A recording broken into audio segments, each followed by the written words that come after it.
He wasn't very much to look at, but he had, thus saith the Lord. Hallelujah. He didn't stammer with it. He didn't stutter. He didn't say, now, great Ahab, he walked up, said, knock. Afatra ny torininy mpaminany William Marion Branham mikasika ny fanambarany ny tombo-kase fito, boky laharana voalohany. Lohateny: manafina ny tenany ao amin'ny fahatsoran'Andriamanitra, aveo maneho ny tenany ao amin'izany ihany. Tamin'ny alahady maraina fa 17 Martsa 1790, tao amin'ny Branham Tabernacle, Jeffersonville, Indiana, USA. But when it comes time for that seed to get ripe, that has been planted, God manifested Himself by sending fire out of the heaven and licking up the sacrifice. Hallelujah!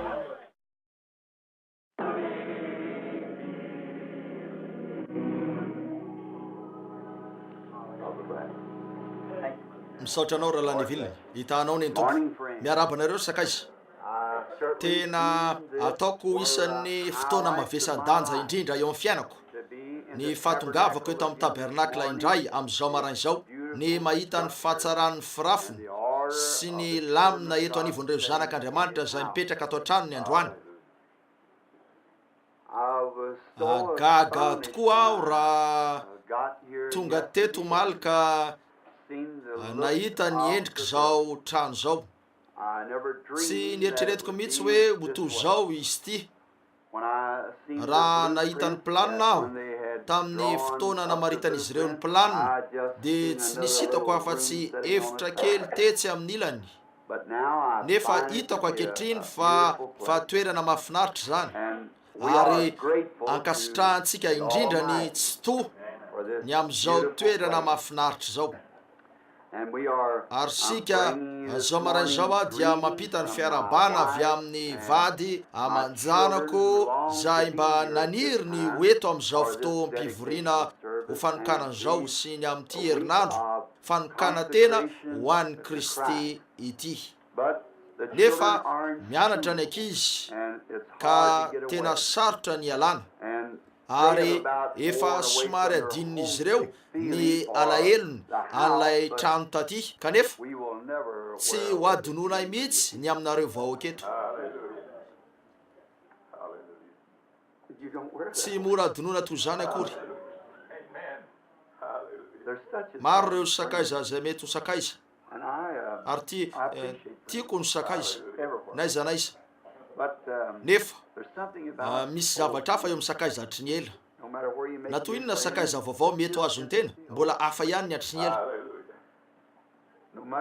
Naiza naiza faritra mety hisy ahy ho sarobidy amiko hatrany ty toeran'ity, satria efa 30 taona lasa teo zay tao anaty ranopotaka miangona sy mandry no nanokanako an'ity zaratany ty ho an'i Jesosy Kristy.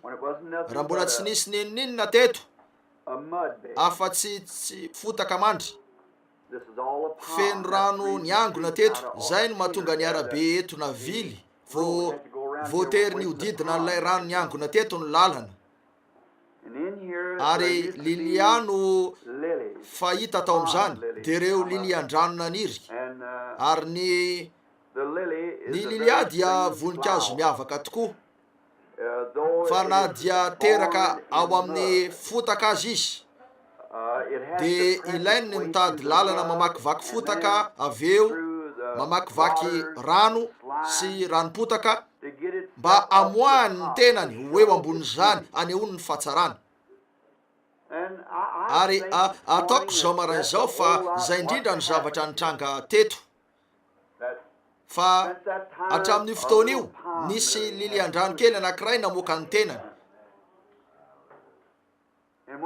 Ary rehefa tafavoaka ny rano zany dia namelatra ny elany, nivoaka teo ireo petaly keliny ka namoaka taratra an'ilay lilia eny an-dohasa. Hitoetra aharitra ne izy ty, ho trano voatokana tanteraka ho an'Andriamanitra ne izy ty. raha ny tabernakla dia efa voatokana tamin'ny 3:37 verina nefa zao marain'izao fa ho zavatra tsara tokoa ny anana fivoriana fohy mba ho fanokanana indray, ary indrindra fa ho an'ireo olona zay nanao ny avitany zao rehetra zao tamin'ny fitiavany sy ny fahafozatenany ho an'ny Kristy. Ary te hisaotra ny tsiraray avy aminareo aho ny amin'ny fanatitrareo sy ny sisa zay natolotrareo mba anokanana nyzao fiangonana zao ho an'ny Kristy. Ary feno fakasitrahana aho sady isaorako ny fiangonana ny am'reto teny zay nataony reto ho fakasitrahana andreo rahalahy mahery fo ato amin'ny fiangonana zay nanome ny fanohanany tam'izao. Rahalahy Banks Wood, rahalahintsika mahafatrapo izy, rahalahy Robertson, rahalahintsika mahafatrapo izy, sy ireo maro hafa zay manana fotsotra sy feno fandavatena na ndany volana maro tamin'ny fanamboarana nyty toerana ity arak'izao itizao, ka nijanona nanara-maso teto mba hizotra tsara ny asa. Ary rehefa niditra teto aho hijery an'ity pulpitra ity dia ilay karazany reko tamin'ny fiainako rehetra izy ity. Zaho fantatra laoda ny tiako tsy nambarany mihitsy hoe andrafitra an'io izy, nefa norafetiny zany. Ary nijery tsara ny trano sy ny fomba nanorenana azy aho, zany ka tena tsara de tsara. Ary ankehitriny tsy misy teny azoko anehoana ny fahatsapako, tsy misy fomba tsotro zao anaovan'izany, hitanareo. Ary kanefa azon'Andriamanitra zany. Ary andray valim-pitiany eny tsiraray aminareo ny amin'ny fandraisanareo anjara sy zay rehetra nataonareo mba hahatonga an'izao toerana zao ho arak'izay maizy azy, arak'izay mahafanorenana azy dia trano ho an'ny Tompo. Ary ankehitriny tiako ny ilaza nyreto teny ireto. Ny fanorenana na toinona fahatsarany anatiny sy ivelany. Misy rahalahyko ampanambadiana Junior Weber nisahana ny rafibato. Tsy hitako zay fomba mety ahatsara kokoa an'izao ankoatran'izay efa hita ankehitriny. Asa tonga lafatra. Misy rahalahy hafa koa eto tsy niaona tamin'ny mihitsy ny tenako lay nisahana ny firafitry ny feo. Tsy karotra nefa fa na dia mivelatra toy zao aza ny fanorenana dia zara ny tena raha tsy misy feo manako mihitsy. Natao any anaty plafond izy ireny eo amin'ny toerana maro ka naiza toerana misy ny tena de mitovy ihany, hitanareo. Ary zay ny fomba nanaovana ny efitra tsiraray, nasiana fanamafisam-peo ao amin'izy ireny ka azonareo ahitsy arak'izay tiavanareo andrenesana azy zany. Ko dia inoko fa ny tanan'Andriamanitra tsy to no nanao an'reto zavatra rehetrareto.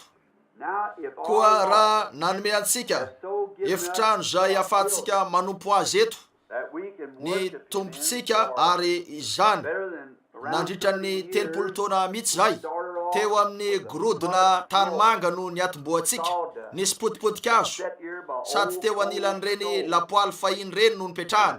Ary lay mpiantokasa isany tamin'izany rahalahy Wood sy rahalahy Robertson niteny tamiko izy ireo fa nisy azo matevina nandalo teo amin'ireo andry teo amin'ny fasinan'ireo lapoaly fahiny reo, ary nirehitra zany sady nandorony teo amin'ny 2 na 3 antongotra nanodidina. Nahoana no tsy mahita teraka? Andriamanitra irery no nitahiry azy. Ary rehefa nirehatra zany nefa teo no nivesatra ny lanjan'ny tabernakla rehetra, nahoana io no tsy nirodana? Ny tanan'Andriamanitra irery ihany zany. Ankehitriny vita amin'ny vy mahery ny rafitra rehetra sady natsatoka eo amin'ny tany, naorina mafy. Ataoko ankehitriny fa adiditsika ny anao ny ato anatiny ho mendrika noho ny fahasoavan'Andriamanitra. ho feno fankasitrahana an'Andriamanitra tokoa ka ny tsy ho efitrano mahafinaritra tongavantsika ihany ny eto, fa engany e izay rehetra miditra eto mba ahita ny fahatsara-toetra ny Jesosy Kristy eo amin'ny tsiraray izay tonga eto. Ho toerana voatokana ho an'ny tompontsika ane izy ity. Isy olona voatokana satria na toa inona mety ho fahatsarany trano izay tena ankasitrahantsika tokoa, fa ny toetra eo amin'ny olona no fahatsaran'ny fiangonana. Antenaiko fa ho tranon'Andriamanitra trano izy ity, isy fahatsarana. Eny, tamin'ilay fivoriana fanokanana izay nametrahana ny vato fehizoro voalohany, nisy fahitana lehibe tonga ary nisoratana tao amin'ny vato fehizoro zany, ny maraina ny nanokanako azy. Ary mety manontany teny ianareo vao teo hoe nahoana no tara vao nivoaka. Ny adidy voalohany teo amiko raha niditra teto amin'ny fiangonana vaovao ny tenako dia ny nanatanteraka ny fanambadiany tovolahy sy tovovavy iray tao amin'ny boroko. Engany zany ka hoendrika mba ho mpitoro-teny mahatoky ho an'ny Kristy aho, hanomana ny ampakarina ho amin'ilay lanonana amin'izany andro zany.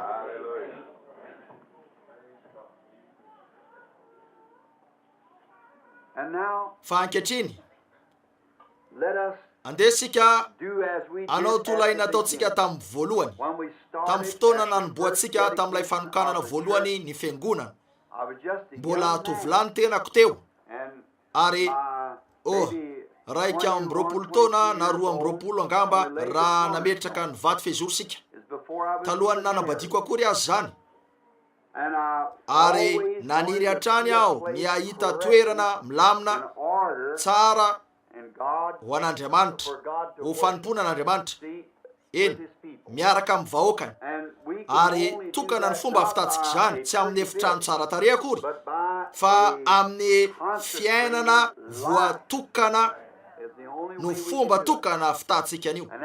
Ary ankehitriny mialohany anokanantsika azy amin'ny vavaka fanokanana amaky soratra masina vitsika dia anokana ny fiangonana ho an'Andriamanitra. Aveo dia manana afatra fitoriana filazantsara ho amin'ity marainty izay ifampititra amin'ny afatra hoentiko aty aoriana. Fa rariva tiako raisina ny Apokalipsy 5 izay mampifandray ny avy amin'ny taonan'ny fiangonana 7 hatramin'ny tombo-kase 7 izay dia ho raisitsika ny alatsinainy ariva dia ho lay mpitaingina soavaly fotsy, ny talata ariva lay mpitaingina soavaly mainty sy ny sisa reo mpitaingina soavaly 4. Aveo ny fisokafan'ny tombo-kase 9. Aveo amin'ny alahady maraina ho avy zao raha sitraky ny tompo ho hitantsika ty aoriana, ambara ty aoriana zany. Amin'ny alahady maraina ho avy zao angamba no isy fivoriana ivavahana ho an'ny marary ato am-piangonana. Aveo amin'ny alahady ariva no amaranantsika amin'izay Andriamanitra ane hanampy antsika amin'ny fanokafana ny tombo-kase 7 izay tsy misy afa-tsy andininy foy. Ary zao ny voalazan'izany, nisy fanginana antsasaky ny ora tany an-danitra avy amin'io fanginana io. Ankehitriny tsy haiko ny dikan'ireto tombo-kase reto, eo amin'ny farafahaizako aho raha ny amin'izy reto, ka mety tsy manan-kolazana mihoatra noho ny sasany aminareo etsy zao marain'izao. Ananatsika ireo fiheverana ara-pivavahana avy amin'ny olona maro, nefa tsy ifanitsy amin'izany mihitsy io. Fa raha hita ianareo dia tsy maintsy tonga avy amin'ny tsindrimandry zany. Tsy maintsy Andriamanitra tenany izy rery ihany no mahavitany io, la izanak'ondry ary rarivany amin'ny boky ny fanavotany io. Ankehitriny noho izany, izay no antony tsy ampilazako ny fivoriana ivavahana ho an'ny marary sy ny sisa, satria za ao amin'ny sakaizako no mipetraka ary atokako amin'ny fandiniana sy ny fivavahana ny minitra rehetra amin'ny fotoana ananako. Ary fantatrareo lay fahitana voaraiko mialoha kely ny alako sy ny nakanesako tany andrefana, dia ny amin'reto anjely 7 tonga tampidinany reto koa ho azonareo aty aoriana kely zany. Koa ankehitriny ato am-piangonana ataoko fa tokony ho eo amintsika noho izany raha natokana izy ity, na hoe andeha atokana afaka minitra vitsy ho amin'ny fanomponan'Andriamanitra, dia tokony ho toerisitsika araka izany izy ity. Tsy tokony vidy na hivarotra mihitsy ato am-piangonana isika. Tsy tokony isy resabarotra mihitsy ato amin'ity trano fivoriana ity. Tsy tokony atao ato mihitsy zany. Ohatra ny hoe amela-pitoroteny ho tonga eto mba hivarotra boky sy ny sisa, ninonninona zany. Misy toerakafa fanaovana an'io satria tsy tokony hividina hivarotro sika ato an-trano ny tompontsika. Tokony ho toerana fanompony izy ity, masina, voatokana ho amin'izany tanjony zany. Hitanareo, nanome toerana tsara tareo atsika izy. Andeha ary sika hanokana izany ho azy, sady hanokana ny tenantsika miaraka amin'izy ity ho azy. Ary eto mety somary ho entitra kely zao, nefa tsy toerana natao hifankahitana ny eto, toerana ho amin'ny fanompona ny eto. Tsy tokony hifampibitsibitsika akory azy sika ato anatiny ato hivelan'ny fanompona, raha tsy hoe voatery ilainy zany. Hitanareo, tsy tokony hitsitokatokana mihitsy sika, tsy tokony hivezivezy atao am-piangonana mihitsy sika na amela ny zanatsika hivezivezy atao am-piangonana, ary mba anatanterana an'izany. Sady vao tsy ela no natsapatsika fa tokony atao io, dia naorintsika izy ity mba ahafahantsika misahana ny amin'io rehetra io. Ankehitriny ananantsika miorona eto zany, mazava ho azy fa maro ny vahiny eto. Fantatry ny mpino eto amin'ny tabernakle zany hoe andeha atokana ho amin'ny fanompona ny tsy to zao fiangonana zao. Noho izany atokany ny tena anareo. Tsaroa fa rehefa miditra ato amin'ity toerana masiny ity ianareo dia azony ny fahanginana eo amin'ny tsiraray ary manompo an'Andriamanitra. Raha te hifamanky sika dia misy toerana zay azahoantsika amin'ny famanky toy izany any, fa aoka tsy isy andehandeha mihitsy eto ka tsy ahafahana mandreny fisaina ny tena. Ary raha misy olona miditra dia tsy haintsotro zao ny atao. Hitanareo, be loatra ny tabataba sy ny sisa, izay ny fanaon'ny olona. Sady efa hitako tany amin'ireo fiangonana hafa zany, ka nahatonga ahy ho sahirana mafy, satria tsy ny fankahita akory nahatongavantsika ato amin'ny fitoerana masina natao ho an'ny tompo. Tonga eto sika mba hanompo an'Andriamanitra, dia mandehana mody voatokana ho amin'ny fanompony ity fitoerana masina ity. Rehefa raha nivelany resao avokoa zay irinareo, raha mbola atao hoe mendrika sy masina, mifamangihana trano, mifankahitany amin'ny toerakafa. Fa rehefa miditra amin'io varavaran'io dia aoka angina iresaka aminy no ahatongavanareo eto. Hitanareo, ary avelao koa izy amaly resaka anareo. Izao ny olana misy, be loatra ny resaka ataotsika fa tsy ampy ny fiainotsika. Koa rehefa tonga eto sika dia miandrasa azy. Tao amin'ilay tabernakla fahiny angamba tsy misy olona eto amin'izao marain'izao, ka nanatrika teo tamin'ny andro fanonkanana raha nilalao mozika ny Major Ulrich tao aorian'ny azo fijaliana telo ny Sia raha nanokana zao toeran'izao. Tsy amela nizaniza aho nijanona nanara-maso teo ambaravarana ny mpandamina mba tsy isy olona hiresaka. Tamin'izay nataonareo tany ivelany resaka reo dia niditra ianareo. Raha nirinareo zany dia tonga moramora teo amin'ny alitara ianareo ary nivavaka moramora, nandeha niverina teny amin'ny sezanareo ianareo, nanokatra baiboly. Zay nataony teo akaikinareo azy ihany zany, tsy nisy tokony olona zainareo. Raha te resaka taminy ianareo dia hoe iaony aminy aho ivelany, anompony tompony mahito aho. Namaky ny teny ianareo na nipetraka tamin'ny mpahanginana. Ary aveo ny mozika Ranabavy Gerty, tsy fantatro na eto izy amin'izao marain'izao na tsy. Ranabavy Gibbs lay piano fahiny. Ataoko fa tetsy anjorony tetsy zany raha ny tena fitadidiko azy. Ary nilalao milamina tsara izy teo amin'ny hazo fijaliana no nahafatesan'ny mpamonjiko. Mozika tena mora sy milamina. Ary aveo mandra-pahatonga ny fotoam-pivoriana dia niakatra ny mpitarika fotoana ka nitarika hira 2 na 3 ho an'ny be sy ny maro. Aveo raha nisy nanao hira manokana dia nirainy zany, kanefa tsy hoe karazan-javatra tsy voafesana atry. Dia nilalao hatrany mozika aveo. Rehefa reko zany dia fantatro fa fotoana hivoahako teo. Rehefa miditra eo amin'ny fiangonan'olona mivavaka ao amin'ny ositry ny fanahy ny mpitoroteny dia tsy maintsy andre zavatra avy any an-danitra ianareo. Tsy maintsy zay fotsiny, tsy misy fomba ialana amin'izany. Fa raha miditra eo amin'ny fisavorivorina ianareo dia indro mikorotana be ny tena sady malahelo ny fanahy. Nefa tsy izay ny tadiavintsika. Tsia, tiatsika no tonga eto mba hanompo. Manana tokantrano mahafinaritra sika izay ho resahako afaka fotoana fohy sy ny toy izany. Ny any an-trano eo amin'izay amangentsika sakaizatsika ka hitondrantsika azy ireny fa tranony tompony eto. Ankehitriny misy an'ireo zaza madinika, ny zazakely, izay ihany no hain'izy ireo atao. ho azy ireo ny fomba tokana ahafahany mahazo ny tadiaviny dia ny mitomany an'io. Ary indraindray te hisotro rano, indraindray te hianty izy ireo, ko dia nanokana efitrano sika noho ny fahasoavan'Andriamanitra. Natsoa zany hoe efitrano fitomaniana raha ny eo amin'ny lisitra ary manandrify etsy mihitsy zany, ko dia amin'ny fiteny hafa eo no ahafahan'ireo reny nitondra ny zanany. Eny, tsy aneligelina mihitsy eto ampilipitra angamba zany, tsy atsikaritra an'io akory angamba no niositra, kanefa misy olona mipetraka eo akaikiny ary maneligelina azy ireo zany, hitanareo. Nefa tonga eto izy ireo mba anaraka ny fivoriana. Noho zany ny reny dia raha manomboka mitomany ny zazakelinareo, tsy misy azonareo ataony amin'izany. Eny, azo antoka fa tsara ny ataonareo, tokony hoentinareo aty izy. Ny tena reny dia te hitondra ny zanany aty am-piangonana, ary izay no zavatra tokony ataonareo. Ary manana hevitra sika eto izay ahafahanareo mahita ny zorony rehetra ato am-piangonana dia ny toerana fivoriana rehetra, ary misy fanamafisam-peo eo izay azonareo ahitsy amin'izay itiavanareo azy ny amafiny. Misy toerana fidiovana ereo arina ary misy rano fisasana, dia izay rehetra mety ilain'ny reny mikasika an'io. Misy seza sy ny sisa eny izay ahafahanareo mipetraka. Misy toerana anoloanareo ny zanakareo raha misy ilaina soloana aminy, koa efa natao eo ny rehetra, efa vonona ny rehetra. Ary koa matetika reo ankizy kely na reo zatovo kely indraindray no andeha ainareo tsara, misy an'ireo tanora efa nimpitaratasy na sangisangy sy ny sisa ato am-piangonana.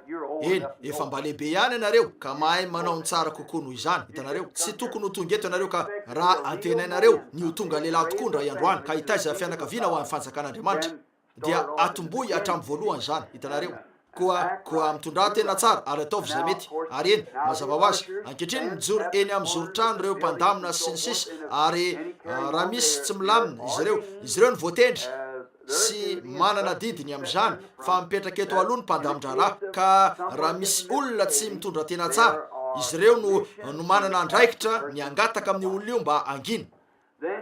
Aveo raha tsy tian'izy ireo ny anana fanajana, dia tsaratsara kokoa raha isy olo-kafa eo am'toerany, satria misy olona mba te andre, misy olona tonga eto ho amin'izany tanjona zany dia ny aino. Ary zay no antony mahita antsika, ny aino no tenin'ny tompo.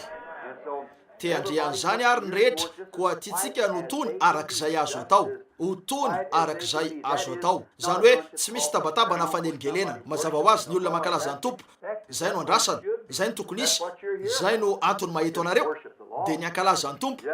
Ka raha tsapanareo fa te ankalaza ny tompo ianareo na te hika dia ataovy tsotro zao zany, hitanareo, satria zay no antony mahito anareo, hitanareo. Fa ny ankalaza ny tompo amin'izay fomba fankalazanareo azy. Tsy misy olona ankalaza ny tompo amin'ny firesahana nefa na amin'ny fifanipazana tapaka taratasy, fa ny anala ny hafa eo amin'ny fankalazana ny tompo no ataonareo, hitanareo. Koa tsapatsika ary fa ho tsy mety zany, ary tiatsika atao fitsipika atao amin'ny fiangonantsika eo amin'izay mpiangona ato hoe ny amin'ity trano ity ho voatokana ho an'ny fanjakan'Andriamanitra sy ho amin'ny fitoriana ny teny ity fiangonana ity. Mivavah, mankalaza, zay ary no antony tokony hatongavanareo eto, ny ankalaza. Misy zavatra hafa koa rehefa tapitra ny fivoriana, matetika ny olona ato am-piangonana ataoko fa tseto zany satria tsy eo aho amin'ny fotoana io. Eny, satria mivoaka aho matetika na dia mitory any amin'ny fivorika-kafa aza ny teny, tonga ny ositra eo ny fahitana ary trotraka ny tenako dia miala makao amin'ny bro aho, ary mety bilina ny sasany amin'reto rahalahy reto no mitondra mody any an-trano ka manao zay alako sasatra kely mandra-pazoko ainy, satria mavesatra loatra ho an'ny ozatro zany. Fa nahita an'ireo fiangonana aho na dia teo azy zany hoe navela hiazakazaka fotsiny teo amin'ny fitoerana masina ny ankizy, teo reo zatovo zay ny fampiantsoantso eran'ny efitrano. Fomba naomby zany raha modika ny fivoriana efa nomanina ho an'io arivo io na zay fotoana misy eo, hitanareo. Vao mirava ny fivoriam-bavaka dia miala eo amin'ny toerana fivoriana, tapitra ny fanimpom-pivavahana eo dia mandehana ny velany ka mifampiresahana zay tianareo atao. Raha misy zavatra tianareo resahana amin'olona na te ahita azy ianareo, eny miarah aminy any an-trano na toeran-kafa, fa azy atao amin'ny toerana fivoriana zany. Aoko sika anokana azy ity ho an'Andriamanitra, hitanareo. Toerana fiaonana aminy eto, toerana iaonantsika aminy, hitanareo. Ary mazava ho azy fa avy eo amin'ny fitoerana masina no hitondrana ny lalàna, ary inoko fa afaly ny raintsika any an-danitra zany. Koa rehefa tonga ary ianareo ka mahita fa manomboka milatsaka eo anivonareo ny fanomezam-pahasoavana, eny matetika zany antenaiko fa tsy ho toy zany mihitsy ny eto. nefa rehefa manana fiangonana vaovao ny olona tampotampoka eo dia lasa ara-pomba ny mpiangona tsy sitrakareo mihitsy no toy zany raha ny marina toerana fanompona ny eto tranony tompo izy ty koa raha misy fanomezam-pasoavana ara-panahy manomboka tonga eo anivinareo reko hoe hatramin'ny nandehanako betsaka ny olona ny findra avy any amin'ny faritany maro mba onina eto ankasitrahako sy isaorako Andriamanitra fa inoko fa ny marainany nanokanako sy ny nametrahako vato fe izory teto raha mbola tovolany tena dia nivavaka aho mba hijorony ka ahita ny fiaviany Jesosy Kristy. Rehefa nataoko zany trosa $10,000 no teo amiko fa izy ireo azo nataony nitady fanatitra teo amin'ny mpiangona marobe toy zao nefa 30 na 70 centime no azo 50 na $200 isam-bolana nefa tsy maintsy nalohanay. Ahoana no mety ahavitako zany fa nahafantatra hoe ny asa ny tenako ary voalohako zany za nandritra ny 17 taona no pastora nefa tsy nandray na 1 centime aza fa nomeko zay rehetra nisy teo amiko ankoatran'izay ny velomako ary zay rehetra niditra tao amin'ilay vatakely tetsoarina ho an'ny fanjakan'Andriamanitra. Ary maro no naminany sy efa laza hoe hivadika garazy amin'io taona io ihany izy ty. Niezaka nanala an'izao tamintsika Satana tamin'ny alalan'ny fahadisoana sy ny fisandohana teny amin'ny fitsarana. Nisy lehilahy mody nilaza hoe naratra tamin'ny asany teto ka tsy nisy natao tamin'izany koa dia ary nitory sy nitady zay akan'ny tabernakla izy fa herinandro maro no nijanonako tsy niala teo amin'ny andraikitro ka na de teo aza ireo resaka tsy mitombona sy ireo filazana efa nolazain'izy ireo dia mijoro ihany izy ty ankehitriny no sady trano fivoriana tsara indrindra sy fiangonana mahafinaritra indrindra amin'izay misy eto Etazonia. Marina zany avy eto no nandehanany tenin'Andriamanitra velona manerana zao tolo zao.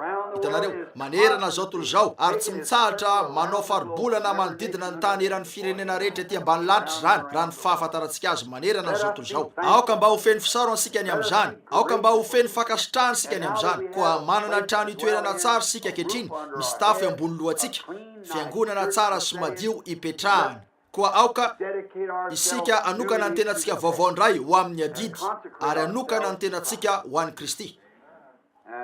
Ary rahalahy Neville zay rahalahtsika manana ny maizy azy dia tena pastora mpanompon'Andriamanitra velona ary zay rehetra fatany ny amin'ny afatra toanany amin'izay rehetra nanany zany. Marina zany olona malemy fanahy izy somary sarotahotra na tsy hoe sarotahotra tsy zay no tiako ambara fa hoe tena feno fahalemem-panahy tsy mba miteny mafy hainareo tsara toy ny hoe milaza zavatra editra sy masika hoe mipetraha na mangina na tsikaritra an'izany aho sady efa eniko no ronam-peno ataony fa zany mety mahavita toy zany koa fa tiako tsarovanareo ny teniko. Hitanareo ary vitoronam-peo zao rehetra zao. Hitanareo natao ronam-peo ny rehetra fa aoka re mba tsy ala amin'ny andraikitra iadidiny ny diakona tsiraray ary tsaro fa nandray iraka avy amin'Andriamanitra ianareo mba hiazona n'io andraikitra io ho masina. Hitanareo toy izany koa ny mpandamindra tsiraray. Ny pastora no mitondra ny tsy anjaran'ny pastora ny teniny amin'izany fa ny mpandamindra na ny diakona ny tiako ambara satria izy ireo ny polisy eo amin'ny fiangonana. Zao zany raha misy tanora mpisakaiza tonga ao ivelany ao ka mampaneno klaxon ka fantareo tsara ny fanaon'izy ireo na misy zavatra toy zany mandritra ny fivoriana na mivoaka ao izy ireo ary efa mandefa ny zanany vavaketo ny reny nefa lasa izy io mivoaka miaraka amin'ny zazalamaditra makany amin'ny fiarany nefa mieritreritra ny reny hoe ao am-piangonana araka izany izy anjarany diakona ny misahanany io na ianao miditra ka mipetraka na ianao hoentiko amin'ny fiarako ka teriko mody any amin'ny reninao. Hitanareo tsy maintsy ataonareo zany tsarovy fa manitsy ny fitiavana eny zay hatrany ny tena fitiavana dia manitsy koa tsy maintsy afaka izaka fantsiny ianareo koa fantatrareo reny ankehitriny fa misy toerana ho an'ny zanakareo etsy fantatrareo ankizy ankehitriny fa tsy azo ataony mivezivezy ato am-piangonana. Hitanareo ary fantatrareo zatovo fa tsy azonareo ataony miresaka sy mitabataba ato amin'ny trano fivoriana. Hitanareo azo atao zany fa tsy mety tsy mahafaly an'Andriamanitra zany ho Jesosy voasoratra hoe ny tranoko dia trano fanompona fivavahana natao hoe trano fivavahana ho an'ny firenena rehetra nefa nividy sy nivarotra tao izy ireo dia nanao karavasy tamin'ny tady izy ka nandroaka ny olona atao amin'ilay trano fivoriana ary azo antoka fa tsy tiantsika nisiny zany ato amin'izao fitoerana masina eto zao koa andesika nokana ny fiainatsika ny fiangonatsika ny asatsika ny fanompotsika zay rehetra nanantsika ho an'ny fanjakan'andriamanitra koa ankehitriny te hamaky soratra masina vitsy aho mialohan'ny anaovana ny vavaka fanokanana ary aveo ho famerenana fotsiny ny fanokanana zany satria efa vita 30 taona lasy zay ny tena fanokanana eny ary koa raha maky an'izao soratra masiny zao sika ka iresaka fotoana foiny am'izany de matoky aho fa hitondra ny fitahiny eo amintsika Andriamanitra ary ankehitriny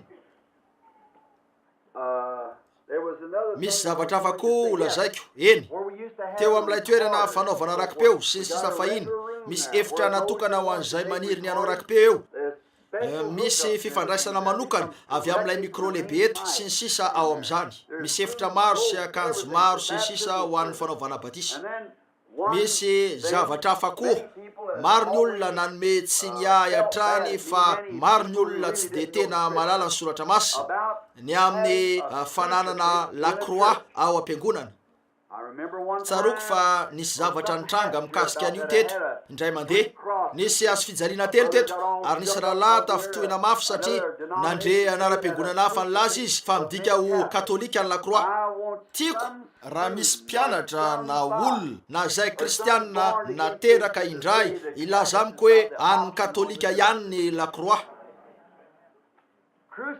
tsy maneho ny katolisisma ny lacroix ny Kristy maneho an'Andriamanitra zany ny fanjakana eny reo lazainy fa olo-masina no maneho ny katolisisma mino sika fa iray ny mpanalalana amin'Andriamanitra sy ny olona de Kristy zany nefa mino andreo mpanalalana maro isan-karazany katolika de vavy sy lehilahy sy ny sisa amanarivony ka ny akamaroan'izay katolika tsara zay maty dia lasa mpanalalana koa maneho an'ny Jesosy Kristy ny lacroix ny Kristy mba fantatrareo moa fa reo kristianina tany am-boalohany raha araka ny tantara fahiny ny amin'ny fiangonana tany am-boalohany hoe nitondra azo fijaliana tao an-damosina izy ireo tam'izay rehetra nalehany mba ilazany sy andronony tenany ho kristianina eny lazain'ny katolika fa izy ireo zany mazava ho azy fa miambo voalohany izy kanefa tsy mbola nisy akory azy ny rafitra fiangonana katolika teo hitanareo fa reo kristianina no nitondra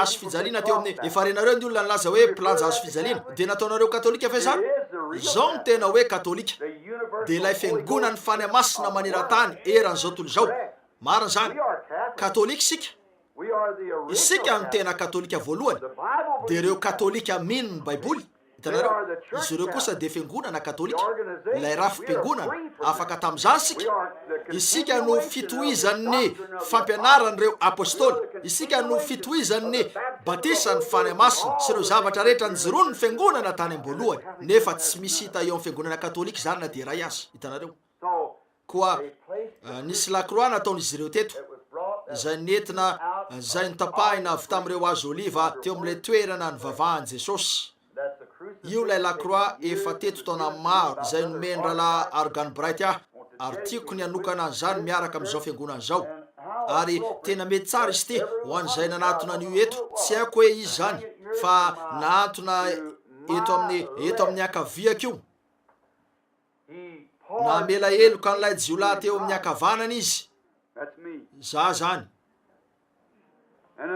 misy zavatra hafa koa aseho an'io raha manondrika ny lohany izy toy zay ahitanareo ny fahoriana zay rehetra olona mitodika manandrify ny altara zany ary miandry anao akeo izy ry mpanota fa iondrika hijery anao izy isy jirikely ataon'izy ireo eo aty aoriana ka rehefa misy antso amin'ny altara de isy jiro hitaratra eo amin'ny fotoana maheo olona mba hoy ianareo nahoana ny mila an'izany ianareo tsy tokony hisy sary eo aminareo ahoana ary fa lay Andriamanitra ihany zay nilaza hoe aza manao sary-javatra voasikotra io Andriamanitra ihany no nilaza hoe manaova kerobi maroa ka ataovy ikambana ny tendrony elany de ataovy eo am'rakitra fanaovam-panavotana zany de eo am'izay ivavahany olona hitanareo tsy malala ny olona hitanareo koa avy amin'ny tsindrimandry zany sady miantona eo amin'ny tena tokony hisy azy ary ankasitrahako tokoa raha zao la eo amin'ny ilany akavanana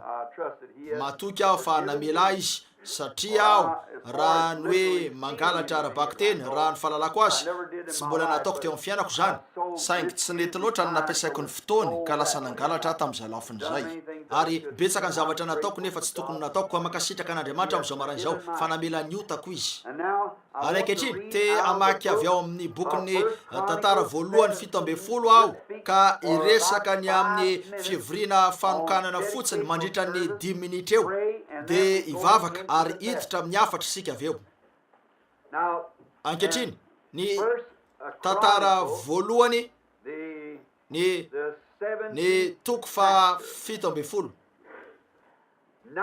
ary Davida raha nipetraka tao an-tranony de nanao tamina tana mpaminany hoe akory zato zaho mitoetra amin'ny trano sedera nefa ny fiaran'ny faneken'ny tompo kosa mitoetra ao anaty lay ary hoy natana tamin'ny Davida ataovy zay rehetra ao am-ponao fa Andriamanitra no mombanao nefa tamin'ny nialiny niany de tonga tamin'ny natana ny tenin'ny tompo nanao hoe andeha ary lazao amin'ny mpanompoko Davida andeha ary lazao amin'ny Davida mpanompoka zay no misy zao no lazain'ny tompo tsy ianao no anao trano itoerako fa tsy mbola nitoetra an-trano aho hatramin'ny tondrako ny Israely niakatra ka mandraka androany fa ny findrafindra lay sy ny findrafindra tabernakely ary tamin'izay rehetra ny findrafondrako niaraka tamin'ny Israely mo nisy nitenenako akory va ny mpitsara ny Israely zay nitendreko mpiandry ny oloko ka nanaovako hoe nahoana no tsy nanao trano sedera ho anareo koa lazao amin'ny Davida mpanompoko hoe zao no lazain'ny tompony maro za no nakanao tany an-tsaha dia avy tamin'ny andrasanao ondry mba ho mpanapaka ny Israely oloko ary nomba anao tamin'izay rehetra naleanao aho ka naringako tsy hoe manoloanao ny fahavalonao rehetra ary omeko anarana tahaka ny anarany zay lehibe ambonin'ny tany ianao te ilaza aho eo amin'io hoe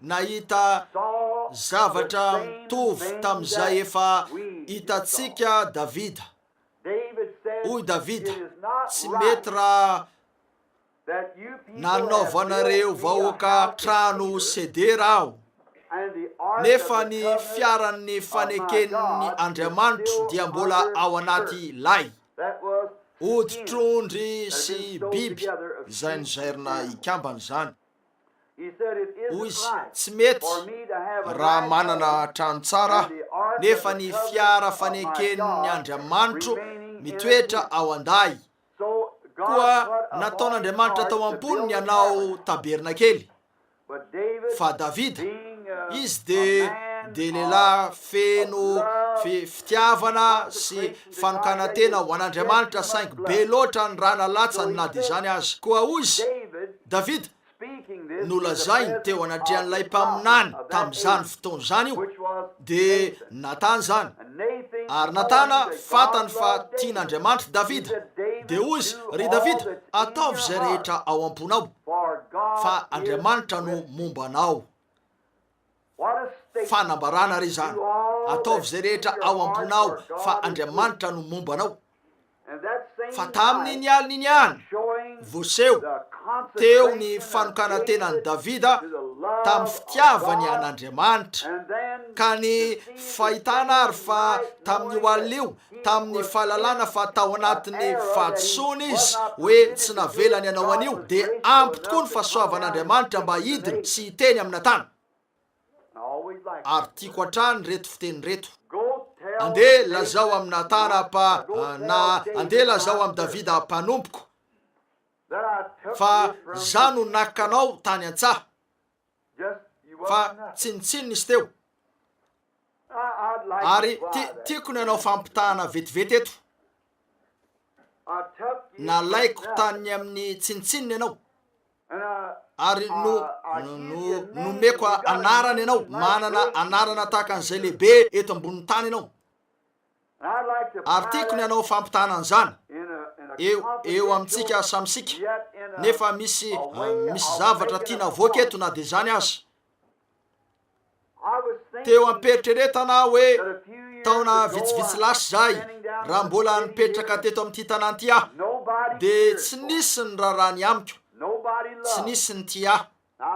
Ary tiako ny olona, nefa tsy nisy olona ty aho noho ny fiainana nentin'ireo fianakaviako tany aloha. Tsy hoe tsy mirarahany amin'ny ray aman-dreniko akory aho. Toy inona no naniriako any mama mba ho velona ka hiditra amin'ity fitoerana masiny ity amin'izao marain'izao. Maro amin'ireo zay teto fahiny no nanome ny volany mba hanampy tamin'ny fanorenana azy ity. Angamba hamela azy ireo hijery avy eo amin'ny lavarangan'Andriamanitra anio maraina.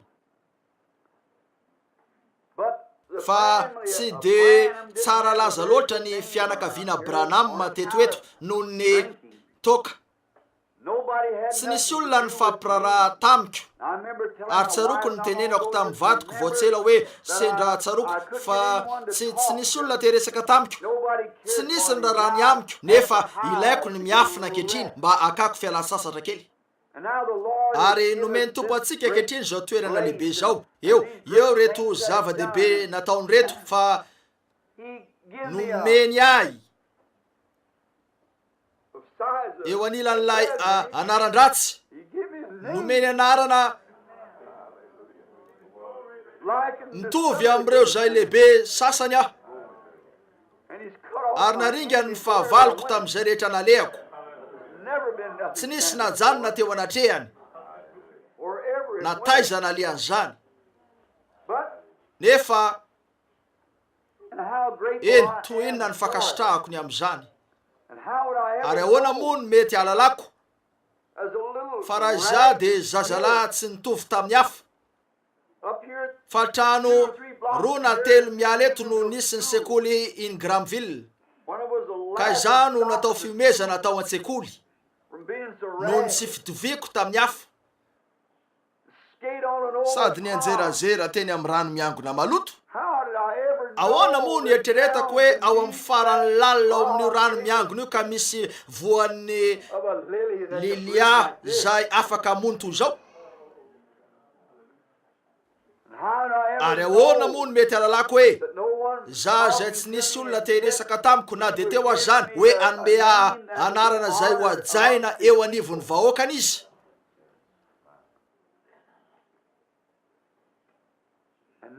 Ary teto tsy navela anorona ny tempoly Davida, tsy afaka nanao anio izy, kanefa hoy izy, anangana taranaka avy aminao aho, ary izy no anorona ny tempoly. Ary io tempoly io dia ho tempoly mandrakizay. Ary ho eo amin'ny zanakao, lay zanak Davida no misy fanjakana mandrakizay zay ho feheziny. Solomon, zanak Davida aranofo izy, dia lay naterany aranofo. Izy no nanorina trano ho an'ny tompo, tempoly iray. Saingy rehefa tonga lay tena taranak Davida, lay zanak Davida, dia nambarany azy ireo fa ho avy ny andro ka tsy avela isy vato hifanongo eo amin'ny tempoly io. Niezaka nanondro tempoly hafa teo amin'izy ireo anefa izy. Jaona lay nanambara ao amin'ny bokin'ny Apokalipsy, nahitan'io tabernakely io izy, Apokalipsy 2:20. Nahita ny fiavian'ilay tempoly vaovao izy, nidina avy any an-danitra, voahomana tahaka ny ampakarina efa miaingo iaona amin'ny vadiny. Ary nisy feo nivoaka avy tamin'ilay tempoly hoe, indro ny tabernakely n'Andriamanitra dia eo amin'ny olona, ary izy hitoetra eo aminy. Ary ho fafany ny ranomaso rehetra amin'ny masony, ary tsy isy anohanana intsony, sady tsy isy alahelo intsony na fanantenana na fahafatesana intsony, fa efa lasa ny zavatra taloha. Aveo lay tena zanak Davida, arak'izay ho hitantsika amin'izao lesona ho avy amin'ny herinandro ty zao. Izy no hiditra ao amin'ilay tempolony eo, lay tempolon'Andriamanitra, lay tena tabernakely, zay nandehanany namboarina ankehitriny. Satria hoy izy amin'ny Jaona 4:12, misy fitoerana maro ao an-tranony raiko, fa andeha aho. Inona ny tiany lazaina teo? Efa voalahatra raha teo zany, fa andeha amboatra fitoerana ho anareo aho, de ho avy indray ka andray anareo ho any amiko. Ary mazava ho azy fatatsika fa ao amin'ilay taona lehibe ho avy zany, ka lay tena taranak'i Davida no akany seza fiandrianana, de Jesosy Kristy zany, ary anjaka eo amin'ny fiangonana izy, de lay ampakarina ao an-trano miaraka aminy sy eo amin'ny firenen'ny Israely 12 mandritra ny mandrak'izay rehetra. Ny amin'reto toerana kely reto, fa tsy afaka nanorina lay tena tabernakelyn'Andriamanitra Davida, satria tsy voahomana ny anao anio izy, tsy nisy zavatra azo natao, mety maty izy no sady nandatsatra. De toy zany koa ny eo amintsika ankehitriny, tsy voahomana ny anorina lay tena tabernakelyn'Andriamanitra sika. Anankiray ihany no afaka anao anio, ary eo ampanorenana an'izany izy ankehitriny. Fa mitovy amin'ilay tempoly naoriny Solomona ho azy ihany ty tabernakely ty, mitovy amin'ireo sasany koa, ka toerana natao anompona fotsiny zany mandra-pahatonga ny fotoana akan'ilay tena tabernakely toerana eto ambonin'ny tany, ary anjaka manerana an'izao rehetra izao ny fahamarinana, sady tsisy alahelo intsony, tsisy toroteny ho an'ny fandevenana intsony ao amin'io tabernakely io, tsisy fanambadiana atao intsony, satria ho fanambadiana lehibe ho mandrak'izay lay fanambadiana.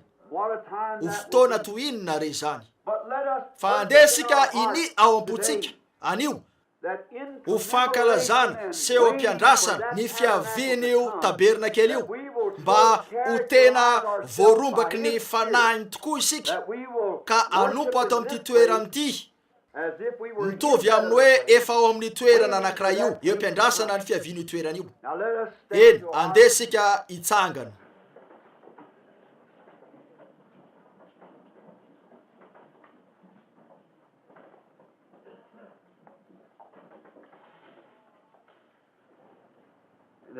Raha amaky ny soratra masina aho,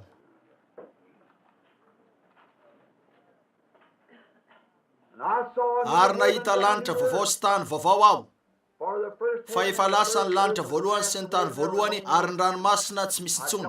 Nahita Jaona fa indro ny tanàna masina de Jerosalema vaovao, nidina avy any an-danitra tamin'Andriamanitra, voahomana tahaka ny ampakarina efa miaingo iaona amin'ny vadiny, ary narefeo avy teo amin'ny seza fiandrianana aho nanao hoe, indro ny tabernakelyn'Andriamanitra de eo amin'ny olona, ary izy toetra eo aminy, ary eo olony, ary Andriamanitra no toetra eo aminy, de ho andriamaniny. Andesika iondrika ankehitriny. Ry rainay any an-danitra, mijoro amin'ny fangovitany zay,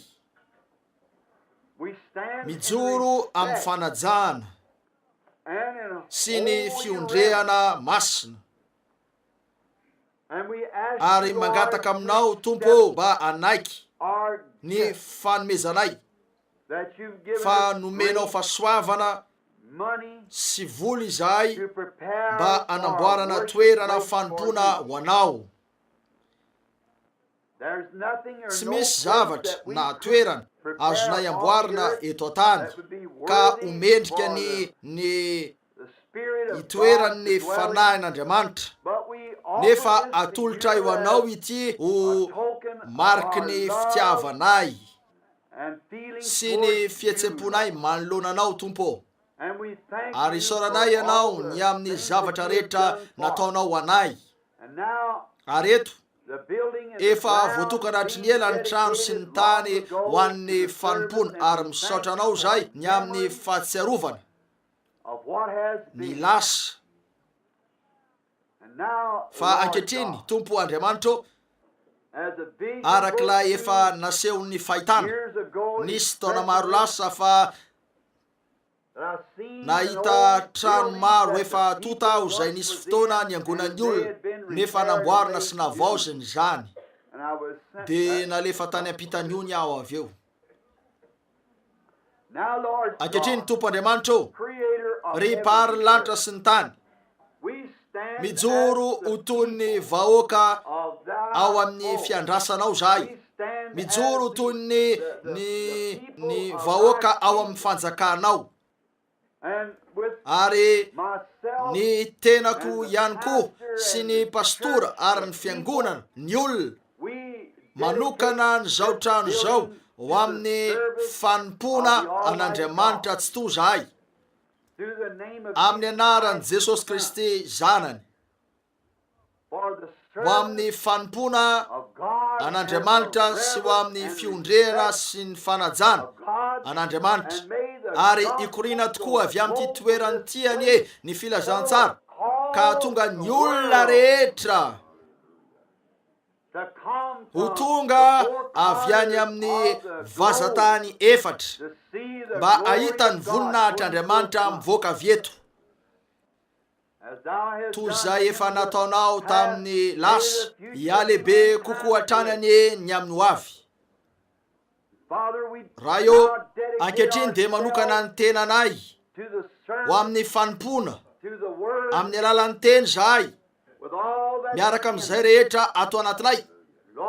Tompo, ny fiangonana sy ny olona nanokana ny tenany ho amin'ny fandrenesana ny teny izy ireo zao marainy zao, ary amin'ny mampitoro teny anay manokana ny tenanay zahay ho amin'ny fitoriana ny teny azotona amin'ny fotoana na tsy amin'ny fotoana, andresy lahatra, amporisika, ananatra mafy, amin'ny faharipo toy izay efa voasoratra ao amin'ny vato fehizoro 30 taona lasa. Hoy ianao, ho avy ny andro zay tsy azakan'ny olona ny fampianarana tsy misy kilema, fa angiditsy sofiny izy ka amory mpampianatra ho azy araka ny filany sady ampialany sofiny amin'ny marina tokoa ka hivily ho amin'ny anganongano. Tompo, arak'izay efa niezahanay ny amoaka ny teny teo amin'ny olona, andray tsindrimandry sy tanjaka ane zahay mba anaovanay indro eny. Tompo, raha indro fa hiparitaka amin'ity toeranyity ny anjarandro amin'ny fanahy, aoka ny fany masina tahaka ny tamin'ny andro nanokanana ny tempoly rehefa nivavaka Solomona, lay fany masina tamin'ny endrika andry afo sy rahona no niditra tamin'ilay varavarana teo anoloana, niodikodina teo amin'ny kerobima, nakeo amin'ilay fitoerana masina ka naka ny toerana fitsaharany. Andriamanitra o Solomona, raha misy olana mahazo ny olonao manohany ary mijery manandrifa ny fitoerana masina io izy ka mivavaka dia mianoa avy any an-danitra ianao. Tompo, hiditra ao amin'ny fody sy raray ane ny fany masina zao marainy zao amin'izay fanahy rehetra voatokana ka tonga eto. Fa ony baiboly lehibe loatra ny voninahitr'Andriamanitra ka nahatonga an'ireo mpanompo tsy afaka nanao ny fanompony noho ny voninahitr'Andriamanitra. Tompo Andriamanitra, aoka mba hiverina indray izany. Raha toka manolotra ny tenanay miaraka amin'ny fiangonana ho anao zahay izay fanokana tena ho amin'ny fanompona, fa voasoratra hoe mangatà dia omeny ianareo. Ary atokanay ny tenanay ary atolotray koa ny fiangonana amin'izao marainy izao ho anao ho amin'ny fanompona, ho an'ireo azavana amin'ny andro farany, ho an'ireo azavana amin'ny andro hariva, mba ahafahana hitondra fampiononana sy finoana ho an'ireo olona miandry izay eo am-piandrasana ny fiavin'ny mpapakatra, mba ampitafy ny ampakarina amin'ny filazantsarany Kristy ka andraisan'i Jesosy Tompo azy.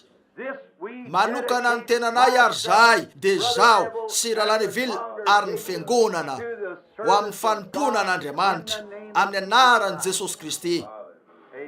Amen. Mahazo toerana ianareo.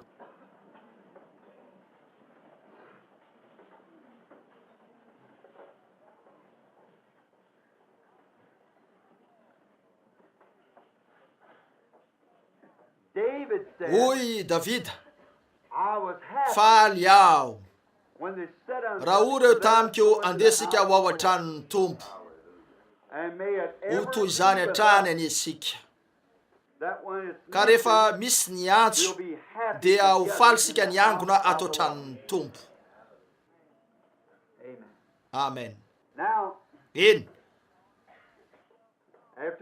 aorin'izao fivoriana fanokanana kely zao mbola manana adiny ray aho eto ary ankehitriny tsarovy hatrany areto nanokanantsika tena ho amin'ny fanajana fahamasinana fahanginana eo anatrehan'ny tompo fanompona eo anatrehan'ny tompo ary aoka mba anana fanajana arak'izay azonareo atao ianareo ato an-tranony tompo. Ary ankehitriny rehefa mirava ny fivoriana raha vao mirava ny fivoriana de mivoa ato am-piangonana hitanareo fa zay no anome fotoana ny mpiambina aketo ka anadio an'izany ho amin'ny fivoriana manaraka mba ho vonina ny rehetra tsy misy fisavoritahana ary ato an-tranony tompo. Ary ataoko fa alalaka ty toeran'ity ao anatin'ny 15 minitra eo aorianany firavan'ny fivoriana de manana firalaina raiso tanana ny olona rehetra dia asao heverina ny olona rehetra ary ampiandrasany sika amin'ity herinandro avy ity ny siny ny fivoriana manan-danja indrindra tamin'ireo rehetra efa natao teto amin'ny tabernakla.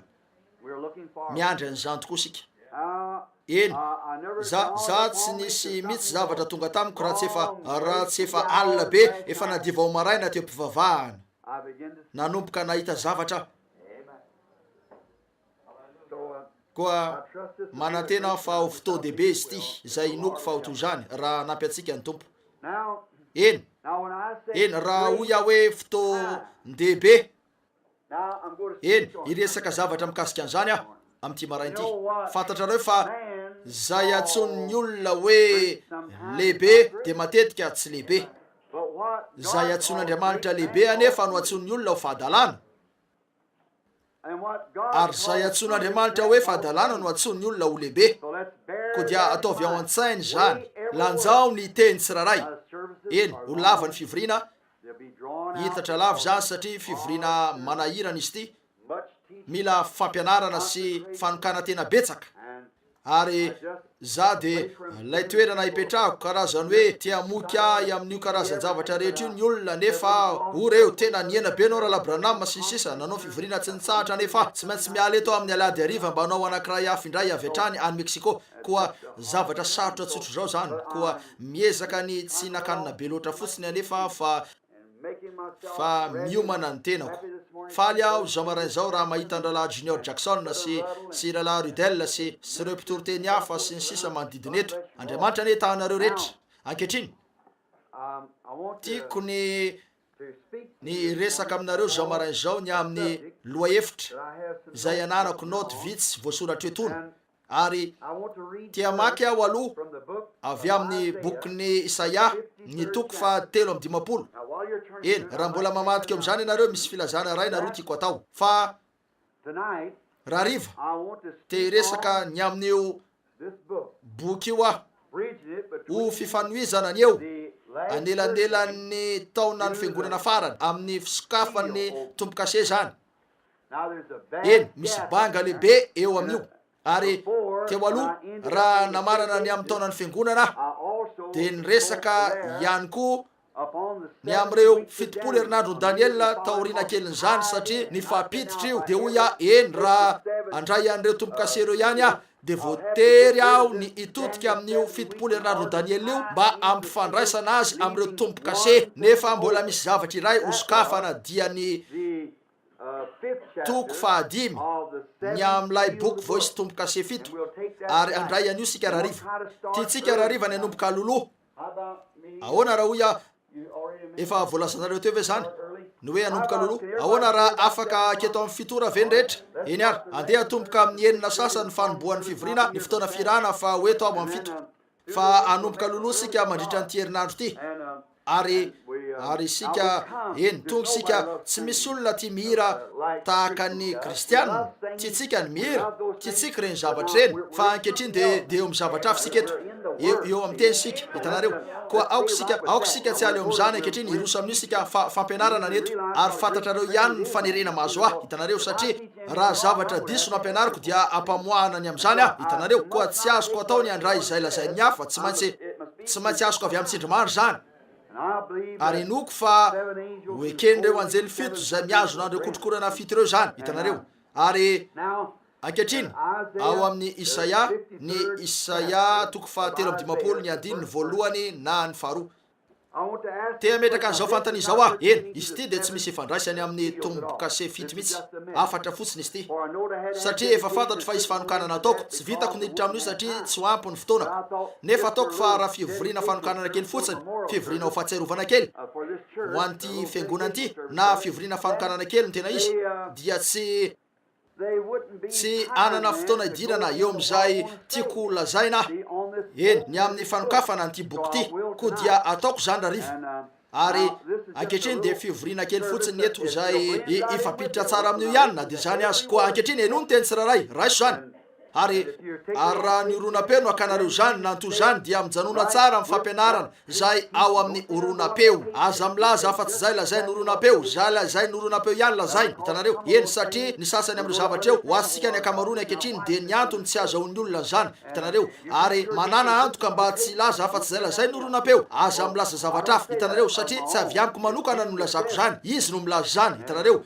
Ary misy fisavorotana matetika, misy mitsangana manao hoe fa ranona nalaza fa zao sy zao ny dikan'io, ajanony am'izay maizy azy fotsiny io. Hitanareo, zay no tiantsika metrahana amin'ny baiboly arak'izay lazany baiboly azy ihany, zay no tiantsika metrahana azy arak'izany fotsiny. Aza atao eo aminy fandikantsika manokana, efa voadika izy io, hitanareo. Ankehitriny, iza nino ny teny nampitondraina anay, ary iza no nampisehoana ny sandrin'ny tompo. Avelao averiko vakina tsara zany eto. Iza no nino ny teny nampitondraina anay, fanontaniana. Ary iza no nampisehoana ny sandrin'ny tompo. Amin'ny fiteny hafa, raha mino ny teny nampitondraina anay ianareo de ho voaseho taminareo sandrin'ny tompo. Hitanareo, iza no nino ny teny nampitondraina anay, ary iza no nampisehoana ny sandrin'ny tompo. Ankehitriny, tiako vakina ihany koa ny ao amin'ny bokyny filazantsara ny Masida Matio, toko fa 12 ao amin'ny Masida Matio. Ary eto eny aminareo ny taratasy sy ny sisa, satria tsy tsara sika ny raha tsy manana fandraisam-peo nareo, dia eto lay ny taratasinareo mba ahafahantsika mahazo azy. Ny toko fa 12 ao Masida Matio, ny andininy fa 5 sy ny fa 4 12, 4 ary 7. Eny ary miteny eo am-pivavahany Jesosy. Tiako atomboka eo ambonin'io kely, andesika andray ny andininy fa 5 sy ny fa 4. Ataoko fa zay ny tokony ho nambarako, satria zay ny voasoratra ato amin'ny baiboliko. Tam'izany andro zany dia namaly Jesosy ka nanao hoe, mideranao aho raiko, tompon'ny lanitra sy ny tany, fa nafeninao tamin'ny endry sy ny manatsaina zany zavatra zany, ka nasehonao tamin'ny zaza madinika. Eny raiko, fa izany no sitraponao. Raiso tsara reo soratra masina roa reo. Iza no nino ny teny nampitondraina anay, ary iza no nampisehoana ny sandrin'ny tompo. Nisaotra an'Andriamanitra mihitsy azy Jesosy aveo ny amin'ny nanafenany andreo zava-miafina tamin'ny endry sy ny manatsaina, fa ambarany amin'ny zaza madinika izay vonona nianatra zany, satria sitrapon'Andriamanitra ny anao zany. Ankehitriny, avy amin'io lahateny io, na ny tamin'ny famakina ny soratra masina io no nakako an'izao lahateny zao. Manafina ny tenany ao amin'ny fahatsoran'Andriamanitra, aveo maneho ny tenany ao amin'izany ihany. Eny, averiko hatrany ihany zany no noronapeo, hitanareo, satria ataon'izy ireo noronapeo zany. Hitanareo, manafina ny tenany ao amin'ny fahatsoran'Andriamanitra, aveo maneho ny tenany ao amin'izany ihany.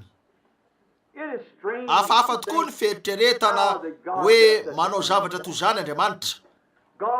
Anafina ny tenany ao amin'ny zavatra tena tsotra Andriamanitra ka tonga ny endry ho diso lavitra an'izany antapitrisany maila. dia miverina mitodika izy avy eo ao amin'io zavatra tsotra iray io araka ny fahatsorany fomba fiasany ka maneho ny tenany indray avy amin'io mihitsy. Ho everiko fa ho lahateny azontsika dininy zany alohan'ny idirantsika amin'ilay fampianarana lehibe ny amin'ny tomboka se 7. Maro no diso azy noho ny fomba fanehoany ny tenany.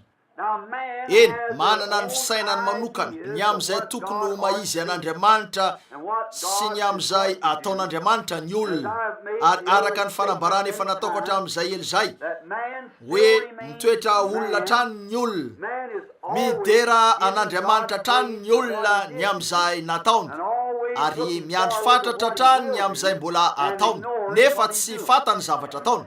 Hitanareo zay ny fomba mahadiso azy ireo amin'io. Mijery totika izy ireo ary mahita ny zava-dehibe nataony saingy diso amin'ny fahitana n'ilay zavatra tsotra nampiasainy tamin'ny fanaovana an'io. Hitanareo, dia mijery totika izy avy eo ka mahita fa misy zava-dehibe ho avy hoe mbola hitranga nefa ny 7/10 zavatra efa mitranga manodidina azy eo zany saingy tsotra loatra ka tsy fatany io. Hitanareo, ndray andro nisy lehilahy teto Utica, ary raha misy fianakaviana eto tsy milaza an'izao akory ka te hitantarany fiainany rehetra izy io dia mainty milala tamin'ny ady sivily, ary inoko izy fa tsy fantatro hoe taiza ny andiany nisy azy nefa inoko fa isan'ireo mpanohitra izy, fa izy dia tsy mba nivavaka sady nataony ho tsy misy zany Andriamanitra zany. Tao Utica izy mipetraka. Jim Dorsey no anarany, mety maro aminareo no nalala azy. Nomeny Melon tamin'ny fahazazako, nambony Melon ny fanaony teo amin'ny renirano teny amin'ny faritra ivo, ary sakay zany dadako akaiky izy. Nefa hoy izy ndray andro nisy zavatra nanaitra indrindra tamin'izay rehetra efa nolazaina taminy teo ka nifanohitra. Eny, mbola tovolahy kely ateo, nefa nifanohitra tamin'izay ninono zany ka natonga azy niala lavitra teo sady nitanondrika no nitomany. Ary raha ny fahalalako dia izay no antony tena nampiovafoany io lehilahy io ho an'i Kristy teo amin'ny 5-20 taonany teo. Nisy tovovavy kely nanontany indray andro fa avy nanao sekolelady izy io hoe nahoana izy no mandany fotoana amin'ny zavatra toy izany, dia nivaliny hoe noho ny finoany fa misy Andriamanitra. Ary ora Mse Dorsey hoe hoy izy, ry anaka, tena diso ianao raha mino zavatra toy izany. Dia nolazainy fa niondrika ilay tovovavy kely ka naka voninkazo kely teo avy teo amin'ny tany, nesoriny teo amin'ny felany zany. Dia hoy izy, raha Mse Dorsey, azonao ambara amiko ve ny faniriny izy ity? Zay dia ampy. Rehefa nanomboka nanadiady izy, zao no mety nataony tamin'ilay ankizy. Eny, maniry ao amin'ny tany zany. Avy eo misy fanontaniana indray mivoaka, taiza no niaviany tany, ahoana no natonga ny vohy teo, ahoana ny trangany zany, dia nitony verina trany zany mandra-pahitana. Hitanareo, tsy ny zavatra lehibe mamirapiratra eritreretintsika akory, fa eo amin'ny zavatra tsotra ny tena mahatonga n'Andriamanitra ho azo tsapahitana, ny fahatsorana. Koa mahafaly an'Andriamanitra ny maneho ny tenany, ary koa ny manafina ny tenany. Koa manafina ny tenany sy maneho ny tenany ao amin'ny zavatra kely sy tsotra izy. Napetraka eo tampon-dohan'ny olona zany, satria raha ilaza ianareo hoe fanahoana ny manao an'izany ilay Andriamanitra marina, satria zay ny fomba nanaovany any olona io tany amin'ny voalohany, dia ny tsy ezaka ny havita tena. Natao iankina tanteraka amin'Andriamanitra ny olona. Zay no antony nanoarana antsika tamin'ny zanak'ondry na ondry. Tsy afaka hitarika ny tena ny ondry, mila pitarika izy, ary ny fanahy masina no tokony hitarika antsika. Koa zay ny fomba nanaovany any olona, ary nataon'Andriamanitra tamin'ny fomba tsotra tokoa ny asany rehetra mba ahafahan'ireo izay tsotra azo zany, ary manao ny tena no tsotra eo amin'izay tsotra Andriamanitra mba ahafahany ho azon'izay tsotra. Amin'ny fiteny hafa hoy izy ao amin'ny Isaia 5:30 inoko fa zay, hoy izy, na dia ny adala aza dia tsy diso lalana. Tsotra loatra zany. ary fatatsika fa lehibe tokoa Andriamanitra ka mahatonga atsika miandry an'io zavatra lehibe anankiray de diso an'ilay zavatra tsotrosika mahatafitohina atsika ny fahatsorana. Zay ny fomba mahadiso atsika an'Andriamanitra no sika tafitohina eo amin'ny fahatsorana. Tsotra loatra Andriamanitra ka nahatonga andreo manampahaizana tamin'izao andro zao sy tamin'ny andro rehetra ho diso azy lavitra ny tapitrisany maila satria tao an-tsainy tao fantany fa tsy misy lehibe to azy saingy ny fanehoany ny tenany ataony tsotra loatra zany ka mandalo fotsiny eo amboniny izy ireo ary diso an'io. Eny dinio zany dinio avokoa zany ary ho anareo zay mandalo eto rehefa makany amin'ny efitrano fitobinareo ianareo raiso ireo zavatra ireo ka heveriny amin'izany tsy manam-potoana andalinana an'izany arak'izay tokony andalina antsika azy sika nefa tiako ataonareo zany rehefa any amin'ny fitobinareo nareo na hotely na izay petrahanareo na trano miara mivory ary dinio tsara zany diso azy no lay fomba fanehoany ny tenany izy ireo satria tena lehibe tokoa izy nefa manafina ny tenany ao amin'ny fahatsorana na de zany azy mba ampafantatra ny tenany amin'izay madinika. Hitanareo aza izay lehibe no ezahana tadiavina satria mandalo eo ambony zany izy fa enoy kosa ny fahatsoran'Andriamanitra de ho hitanareo eo amin'io fomba tsotra io Andriamanitra ny fahendrena avoleta arak'izao tolo zao manampahaizana dia diso azy atrany. Eny tsy eto akory aho ary fantatro fa misy mpampianatra ambony eto misy roa na telo fantatro mipetraka eto ary tsy eto akory aho mba anohitra ny sekoly sy ny fampianarana ka mitady zay anohanana ny fahabadony tsy zay ny maheto azy saingy zao ny zava-misy na nisy lanjany be loatran'io ny olona maro ka nahatonga azy ireo na dia any amin'ny seminera sy ny hafa koa aza ho diso an'ilay zavatra nataon'Andriamanitra eo anoloany mihitsy.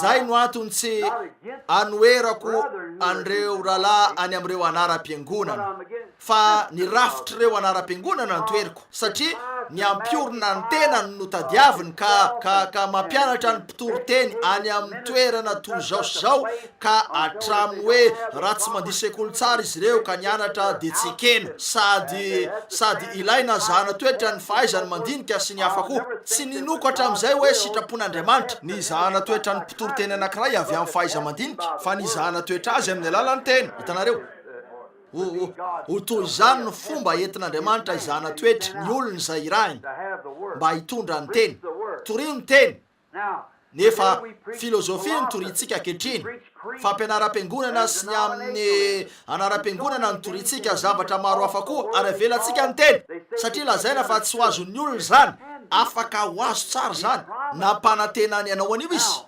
Eny angatantsika ny anaovany zany ankehitriny andray olona vitsivitsy sika eto mandritra ny fotoana fohy andeha jerena ny tamin'ny androny Noa ny andro nisy any Noa nahita Andriamanitra fa naindraindra sy noajaina be tokoa ny fahendreniny zao tolo zao de nandefa afatra tsotra tamin'ny alalan'ny olona tsotra izy mba aneo amin'izy ireo ny falebiazany.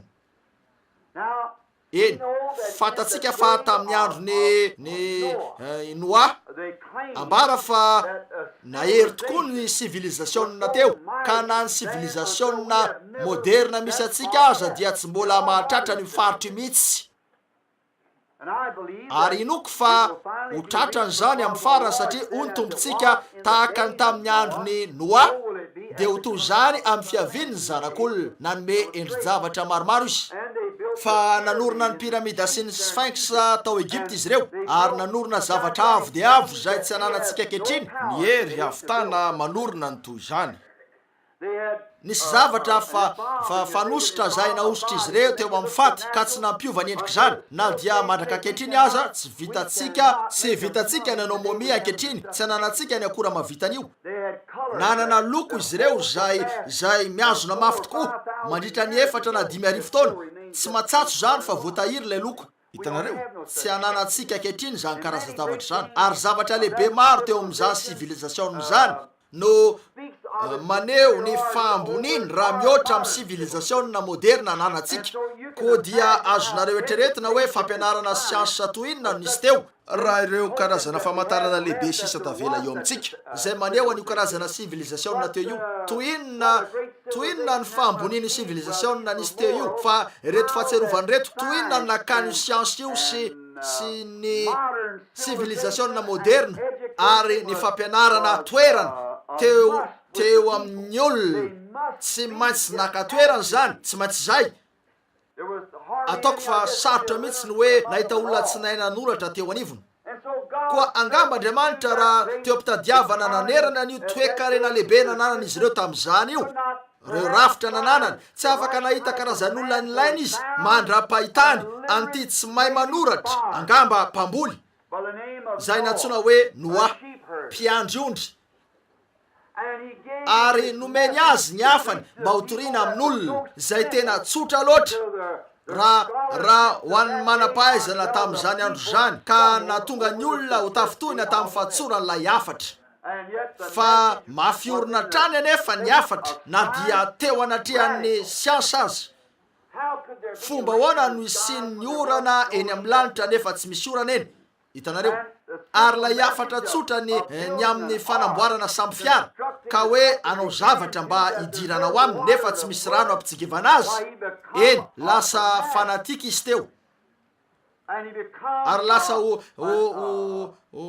ny atsotsika azy mamelany amin'izao fomba fiteny ankehitriny zao de hoe sampitsapona, ary saika olona sampitsapona avokoa ny vahoaka an'Andriamanitra. Hitanareo zany izy ireo, faly ara isan'izy ireo.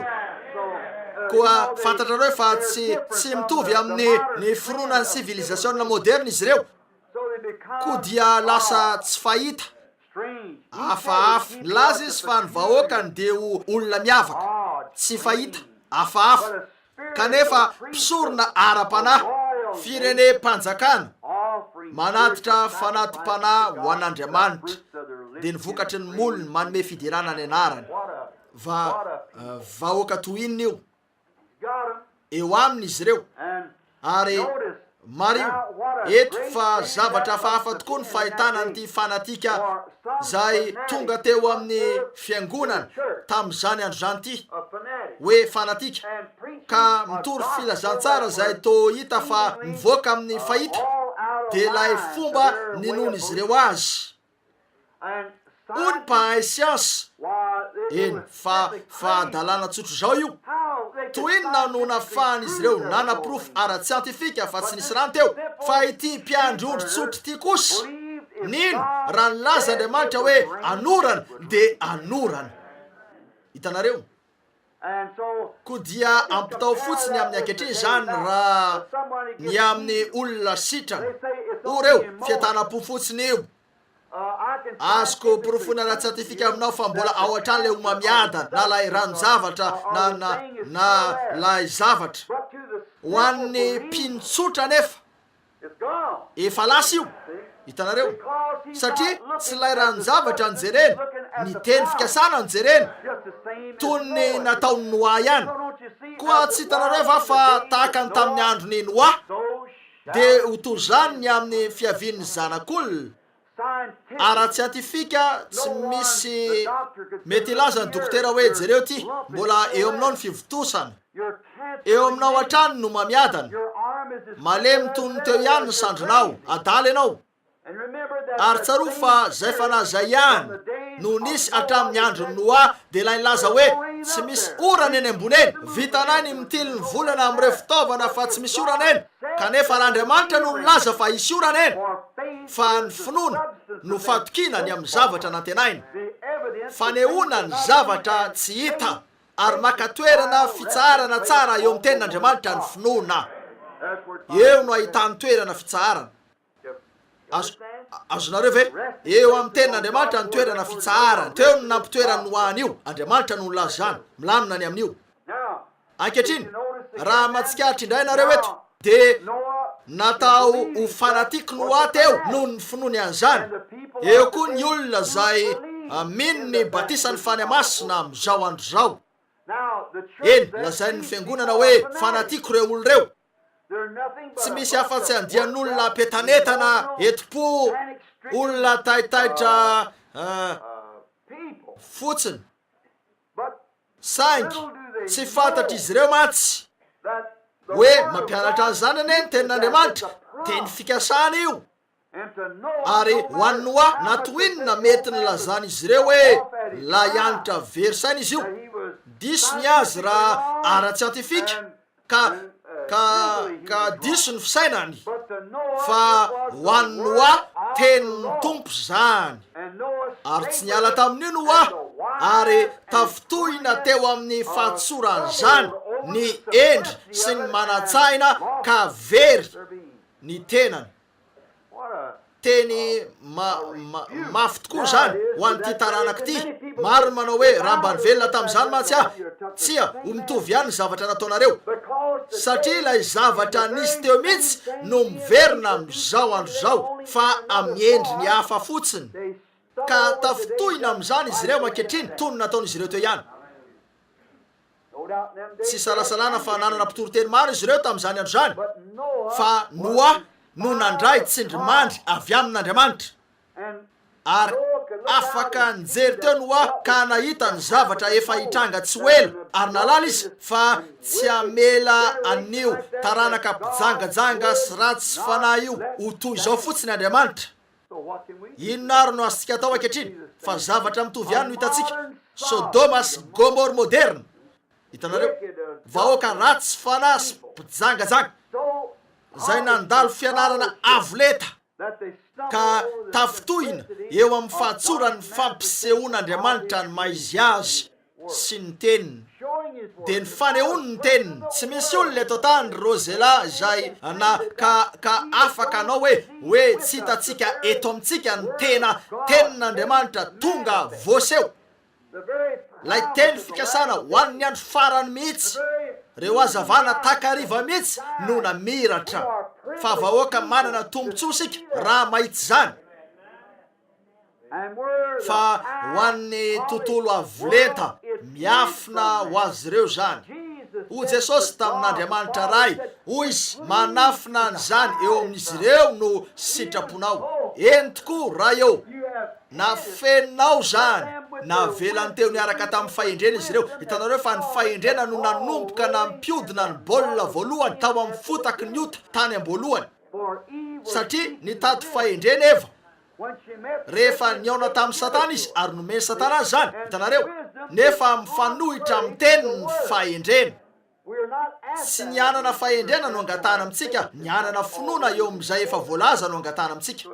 Koa hitanareo fa alamin'ireo manam-pahaizana amin'ny fomba miavaka tokoa zany ankehitriny, de apetrany etsy zany ary ataony eo ny fanokany manokana an'izany toy zay hatrany. Zay zavatra zay ihany no ataony ankehitriny ao amin'ny fatra iray ihany io.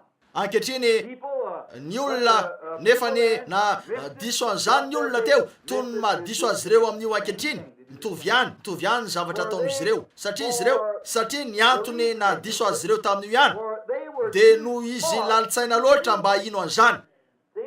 Hitanareo, eny tsotra loatra ny afatra ka lalitsaina loatra ny lalitsaina mba ino ny fahatsorany afatra. Oh la, nataon'Andriamanitra ho fahamarinana tsotra loatra zany, ka diso tamin'ny fahitanan'io ny lalitsaina sy ny besaina, satria tsotra loatra io. Koa zay no mahatonga ny fahalebiazan'Andriamanitra ho lehibe tokoa, satria amin'ny mahalehibe azy de afaka anao ny tena no tsotra izy. Ny olona ankehitriny zany manao fa tsy avy amin'Andriamanitra izy ireo, fa lehibe izy ireo ary miezaka no lehibe kokoa, ka maneho ny tena no lehibe kokoa hoe eveka lehibe, mpampianatra, papamasina sy ny maro hafa, ka manao ny tena no zavatra zay tsy tena maizy azy akory. Fa Andriamanitra no izy lehibe loatra, manao ny tena no tsotra indrindra izy. Ny fahatsorana no fahalebiazana. Vitatsika ny manamboatra fiaramanidina kely faingam-pandeha, vitatsika ny mandefa roketa any amin'ny na mametraka misile any amin'ny orbita, ary vitatsika ny anao an'io rehetra io. Na de zany azy, tsy vitatsika nefa ny anamboatra ravina ahitra iray. amen. What about that? Ahoana ny amin'izany? But instead of Nefa raha tokony hiverina ka ahita hoe inona no natonga an'io ahitra io ary anaiky an'ilay ten'Andriamanitra nahary ny ahitra dia miezaka sika nanamboatra misilina izay andeha faingana kokoa noho izay mety ho namboary ny hafa. Hitanareo? we are so Lalitsaina sy manam-pahaizana loatra sika any amin'ireo fiangonantsika ka vitantsika nanao trano atapitrisany $, or $10 million. na trano 10 tapitrisa $. But yet, Nefa na dia zany azy sady miezaka sika ny hanao trano izay tsara kokoa noho ny an'ny metodista na ny batista hanao trano izay tsara kokoa noho ny an'ny presbyteriana. Tafiditra amin'io raha io ihany koa ny pentekotista. Nefa zao no tena zava-misy zao. Isika na dia zany azy, isika dia lalitsaina loatra no sady mifikitra loatra amin'ny lalantsika ka lasa diso amin'ny fanetretena mba ho tonga saina ny amin'ilay Andriamanitra ao amin'ilay fivoriam-bavaka kely etsy anjorony. Hitanareo? that's right. Marina zany. Well, that's we Fa zay no mahatafitohina antsika eo amin'ny fahatsorana. always done. Zay foana nataon'izy ireo. Now, Eny, they izy ireo lalitsaina loatra izy ireo mba ino ny afatra tsotra toy izany. Tsy dia avoleta loatra ho an'ny fikarohana siantifika ananan'izy ireo zany. it wasn't Tsy dia mamiratra loatra ka toy izany ny afatra raha ho an'ireo tetikasa ny fampianarana teo anivony tamin'izany andro zany. Hitanareo, nianatra izy ireo mba halalany fa nisy Andriamanitra ary nianatra izy ireo mba halalany fa lehibe izy. Koa dia niezaka ny hanambony ny tena nitahaka azy izy ireo nefa ny lalana miakatra dia midina hatrany. now who knows Ankehitriny iza malala hoe nitendro tany avaratra ve no avaratra sa nitendro tany atsimo no avaratra sa nitendro tany avaratra no atsimo sa nitendro tany atsimo no avaratra. Iza no ambony ary iza no ambany. Miantona eo amin'ny abakabaka sika. Osika any ambony nitendro tany avaratra. Ahoana no nalalana zany? South Pole might be. Mety ho avaratra nitendro tany atsimo. See, you don't know. Hitanareo, tsy fantatrareo koa tsarovy ary fa ity teny ity hoy ianareo fa ahoana no itenenanao raha Labranam hoe ny ambony no ambany eo amin'ny fototry ilay tenin Jesosy Kristy. Hoy izy izay manetry tena no asandratra But he that fa exalts izay manandra tena no ahetra be brought down. no ampidinina. Koa no zany raha ny marina ny ambony no ambany ary ny ambany no ambony. The old saint Arak'izay voalazan'ny lehilahy anitra masina tao Chicago zay nisy lehilahy nisy mpitoro teny avy amin'ny rafim-piangonana anankiray nandeha teo anatrehan'ireo pentekotista maromaro. Nangoniny teo amin'ny avokoa ireo zavatra ara-tsaina nananana. Niakatra teo izy ary nampiasa an'ireo fiteny izay tsy misy fantatry ny pentekotista. and he got up there and Dia niakatra teo izy ary hitany fa tsy naharaka azy reto olona pentekotista reto ary niakatra teo sady nabotsina tratra fa izy no mpampianatra masina ranona ianareo tsara avy amin'ny sekoly ambony toy zao sy zao a Chicago. he looked around Dia nijery nadidina izy fa ny fampijery reto pentekotista reto tsy fantatra izy ireo koa ny zavatra andresahany. Mianatra loatra izy io, lalitsaina loatra, mahiratra, tsy fantatra izy ireo. Zavatra mitovy amin'ity senatora anankiray na ty lehilahy izay nilatsaka ho filoha nefa resy nambarany Tikotsa io rehefa nitory teo amin'ny fandevenana ny Maman Ford an-tenako about ka niresaka ny amin'ny fitsanganana, niantoka ny amin'ny fitsanganana. resurrection. Raha azo antoka fa miposaka ny masoandro dia tsangana ihany koa aho. Just as sure Raha azo antoka fa maty ny ahitra amin'ny ririnina ka miraraka amin'ny hazo ny raviny nefa miveriny indray zany rehefa maka toerana tsara eo amin'ny orbita ny tany dia tsy maintsy mitsangana zany. Hitako nakasitrahako iny afatriny ry bile niara-nipetraka tamin'ny rahalahy Neville tao anaty fiara. I said, Dia hoy aho, ry tako, hoy izy, akasitrahako ireo afatra entinao. Hoy aho, ry tako, tsy nandia fianarana aho. Hoy aho, hoy izy, izay indrindra ny tena mahatsara azy. Hitanareo, ary teo no laza izy fa andeha hijery eny. Ataoko fa melahy io lehilahy io tsy hoe akory aho. Adley Stevenson fantatrareo tsara ary nambarana fa 15 minitra ny hainony azy ary karazan'olona mahay mandaha teny Ramsey Stevenson. Zay ny tokony ho izy fantarareo tsara mandra-plaza ny tako. Ataoko fa nandia fianarana ambony izy nolazainy fa nipetraka tafatory teo izy. Ary nolazainy fa taoriny 15 minitra ny hainony azy dia tafatory izy dia hoy izy nore fianarana ambony nananana dia tsy nisy azoko zay nolazainy afa-tsy teny vitsivitsy avoleta loatra zany. Hoy izy tsy mbola nahita natory teo amin'ny fivorianao mihitsy ianao sady zany raha Labranam. Koa hitanareo fa ny fahatsorany zany sotra fotsiny fa eo ny toerana hitoeran'Andriamanitra.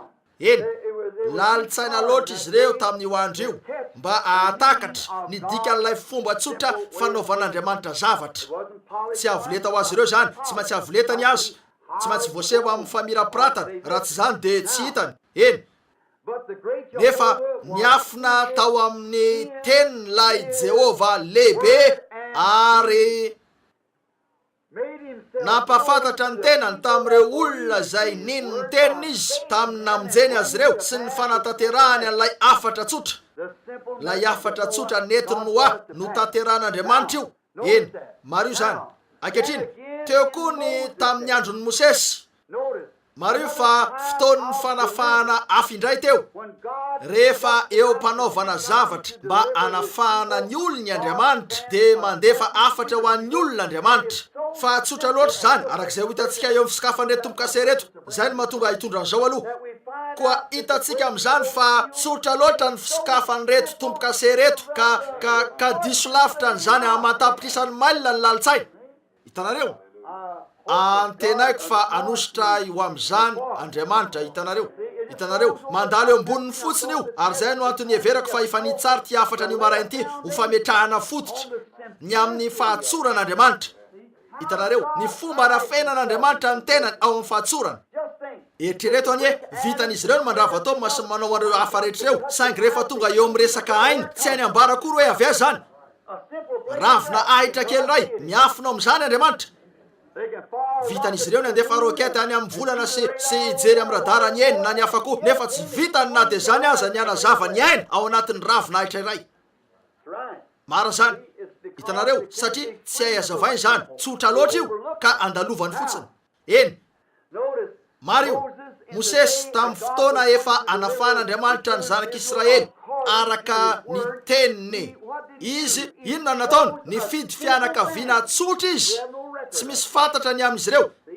Hitanareo fa hoe zanak'Levi fotsiny zay ihany ny fantatsika. Hitanareo koa hitantsika sy ny vadiny olona tsotra mpamatika fotaka angamba toy zay eritreretan'izao toy zao azy teo ampanaovana briko an'ny favalo. Andevo tahaka ny rehetra teo amin'ny Israely ihany izy, nefa nifidy an'io fianakaviana io Andriamanitra mba hamoaka n'ilay mpanafaka. Fianakaviana jiosy toy ny rehetra ihany, tsy nakeo mihitsy izy ka naka zay avany mpanjaka zay olo malaza nantoy zany na koa hoe mpisorona azy. Fianakaviana tsotra toy ny rehetra no nalainy. Hitanareo ny fahatsorana. Mario ny zavatra nataony teo, namoaka zaza anankiray izy, olombelona tsotra iray. Tsy mbola azony natao, azony tendrena ny masoandro raha tiany zany mba hanafaka azy ireo. Azony nitendrena ny rivotra mba hanafaka azy ireo. Azony nitendrena ny anjely mba hanafaka azy ireo. Oh, aleluya! Azon'Andriamanitra atao avokoa zay tiany atao.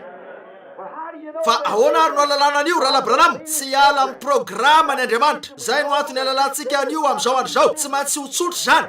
Hitanareo? Eny, ao amin'ny fahatsorana trano ny asany. Fa azon'Andriamanitra natao tamin'ny voalohany hoe ny masoandro no hitory filazantsara, na ny rivotra no hitory filazantsara, na ny anjely no hitory filazantsara, saingy ny olona no nitendreny ho amin'izany tanjona zany. Ary tsy mbola nanovo zany izy, tsy mbola nanendry mihitsy tsy mbola nanendry anaram-piangonana mihitsy izy, tsy mbola nanendry andian'olona mihitsy izy. Olona no nitendreny hitory filazantsara, tsy ny milina na ireo fitaovana mekanika na zay hoe vatan'anjely, fa ny olona. Ary rehefa nitondra fanafahana ho an'ireo olona tandreo izy, dia olombelona tsotra no ny rahiny zay teraka avy tamin'ny fianakaviana tsotra teo amin'ny andiana andevo. Oh la, Andriamanitra toy inona moa izy io? Manafina ny tenany ao amin'ny fahatsorana.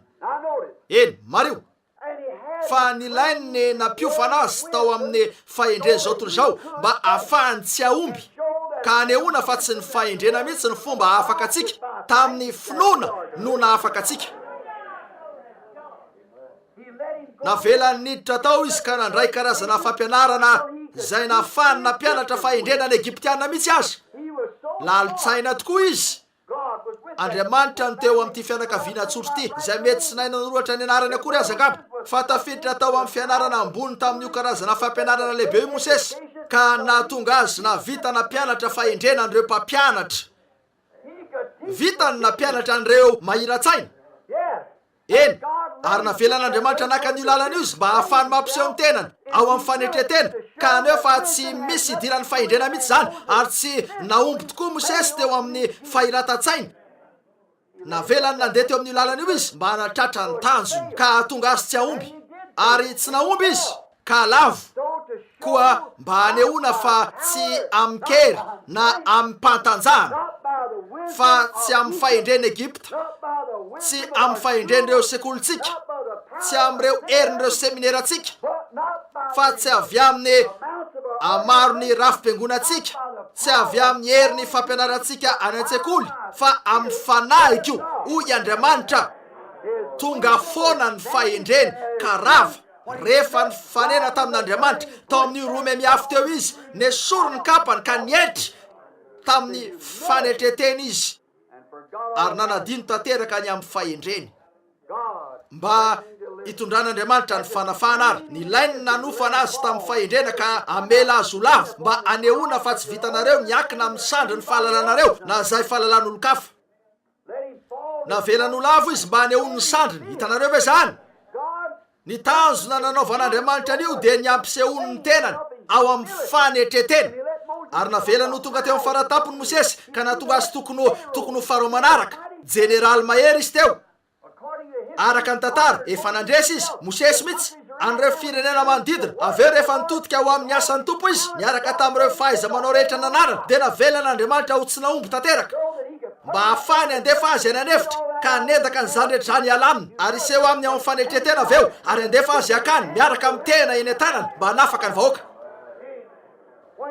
raha indro fa tsy vitany nanao an'io tamin'ny fifanana ara-tafika tamin'ny fianarana ara-tsiatifika tamin'ny herin'ny tafika tsy vitany nanao an'io fa tena tota miolanolana tany anefitra nomeny azy ka tamin'ny alalany nanaovany an'io Andriamanitra tao amin'ny fanetretena fahatsorana Andriamanitra ny tao amin'ny tena sy tao amin'ny Mosesy ary mbola teny amin'ny Mosesy any ny tena dia Andriamanitra niazona an'io satria tao amin'ny Mosesy Andriamanitra zany tokoa mario tsy amikery na ampatanjahana fa amin'ny fanahy fa amin'ny finoana tsotra nanana fahalalany Mosesy hoe izy no ho mpanafaka raha ny fampianarana nomeny reniny azy dia nanofana ny tenany tao amin'ny tafika izy mba havitany an'io nefa tsy naomby zany hitanareo nanana ny fahalalana nanana ny fianarana nefa tsy navita azy zany ko dia nilainy no adonony zany rehetra zany mba hatongavana eo amin'ny zavatra tsotra dia ny fandraisana n'Andriamanitra amin'ny teniny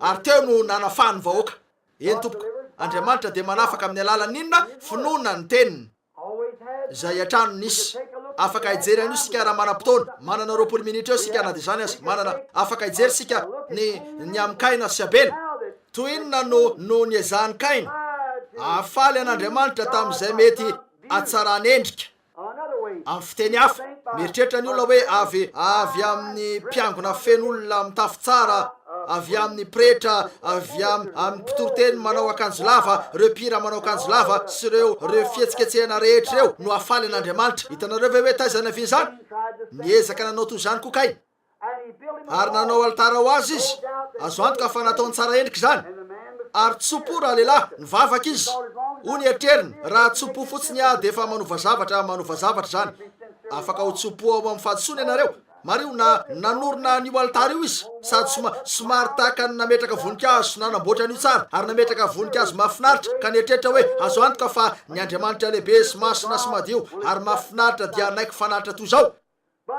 nefa hitanareo nataony tamin'ny fahendreny manokany zany nataony tamin'ny fisainany manokany zany ary toy zany koa ankehitriny izy amin'ny fahendreny izy ireo manokana no anaovany an'io amin'izay noratoviny amin'izay fianarany sy kolotsaina nampianarana azy ireo Abela kosa tamin'ny fanambarana tamin'ny finoana no nanatera no an'Andriamanitra fanaritra tsara kokoa tsy misy madio mihitsy zany raha hoe ny fijery azy raha eo mason'olombelona teo ilay zavatra kely noraisiny tamin'ny tedana ary ny fatorany manodidina tamin'ny taom-boaloboka toy izao dia nitaritiny teo amin'ny alitara io tsy nisy atsaratarena dia kely aza teo amin'izany napetraka teo amin'ny alitara io ary nivakivakiany tamin'ny vato maranitra ny tedakeliny mandrapatonga ny raha hiparitaka teny aminy izy kosa ny nananany teo andalam-pahafatesana matsiravina ny fijery azy eny ny fahitana an'io tsotra nefa io na dia zany azy tao amin'ny fahatsorana ny nalalany fa nateraky ny rany ray aman-dreniny izy nateraka tao amin'ny rano reniny tamin'ny ranony rainy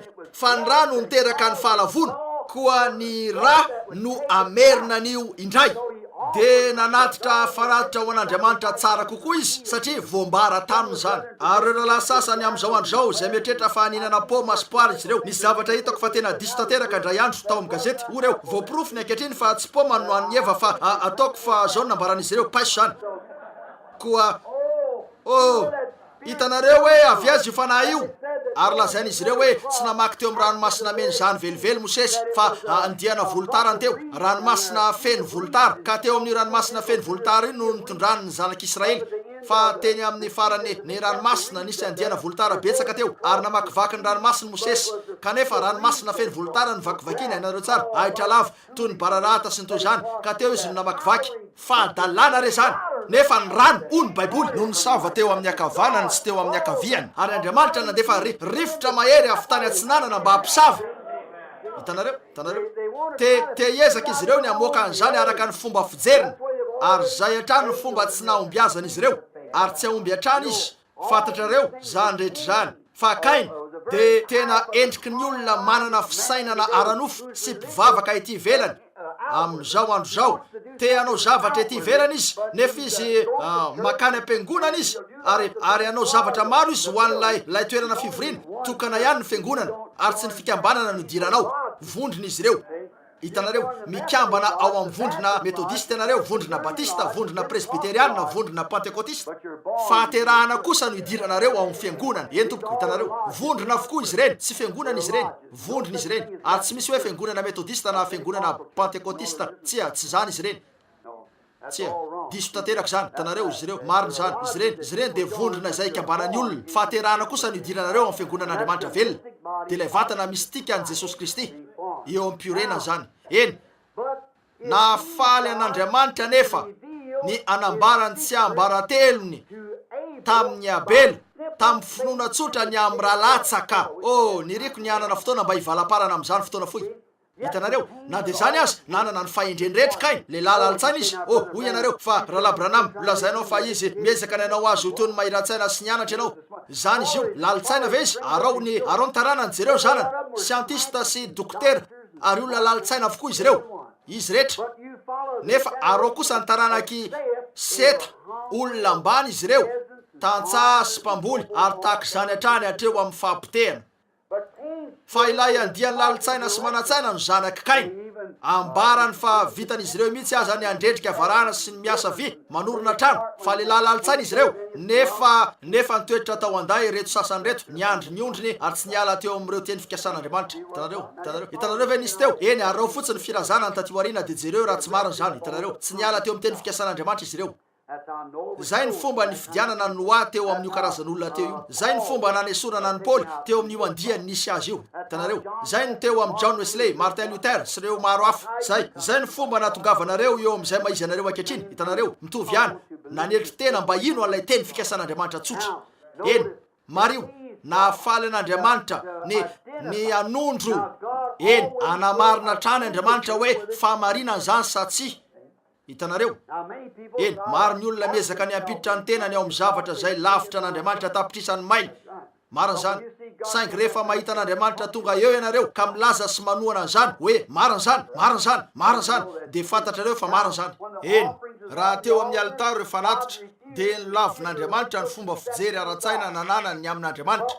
Fa raha nahita ny Abela izy, zay nanana finoana tsotra, ny ino fa tsy poma na voankazo eny an-tsano teo, fa ny ra tamin'ny finoana no ny nony anio tamin'ny fanambarana avy amin'Andriamanitra, de no amarin'Andriamanitra Adama tamin'ny naneken'ny fanatiny.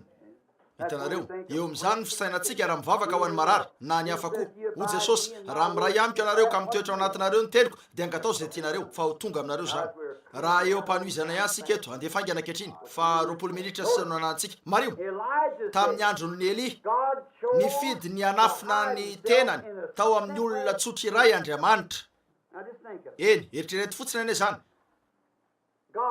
Nifidy Andriamanitra, zay ny safidiny. Tsaroa fa nisy rabo teo amin'izy ireo, mpisorona. Nanana lehilahy ambony maro izy ireo tamin'izany andro zany, na dia aba tenany aza, jiosy izy. Nanana lehilahy ambony maro izy teo amin'ny firenena tamin'izany andro zany, nefa nanafina ny tenany tao amin'ny lehilahy tsotra iray Andriamanitra. Tsy hoe manam-pahaizana. Tsia, tsy hoe olona malaza eto an-tany ka tafika lehibe mahiran-tsaina na toy zany. Tsia, tsy anarana fantadazy, tsy haitsika akory na ny rainy na ny renina, tsy misy fantatsika ny amin'ny firazanana, fa mpamboly tsotra tany ho any fotsiny, zay natsangana ho amin'ny tanjona ny ho mpaminany. nataon'Andriamanitra zay ivelomany irery tany anefitra. Ny antokana fantatsika dia ny hoe nivoaka avy any amin'ny tsy hainy aviny izy, ary nipoitra teo ka nanameloka ny rafitra ra-pivavahana rehetra nisy.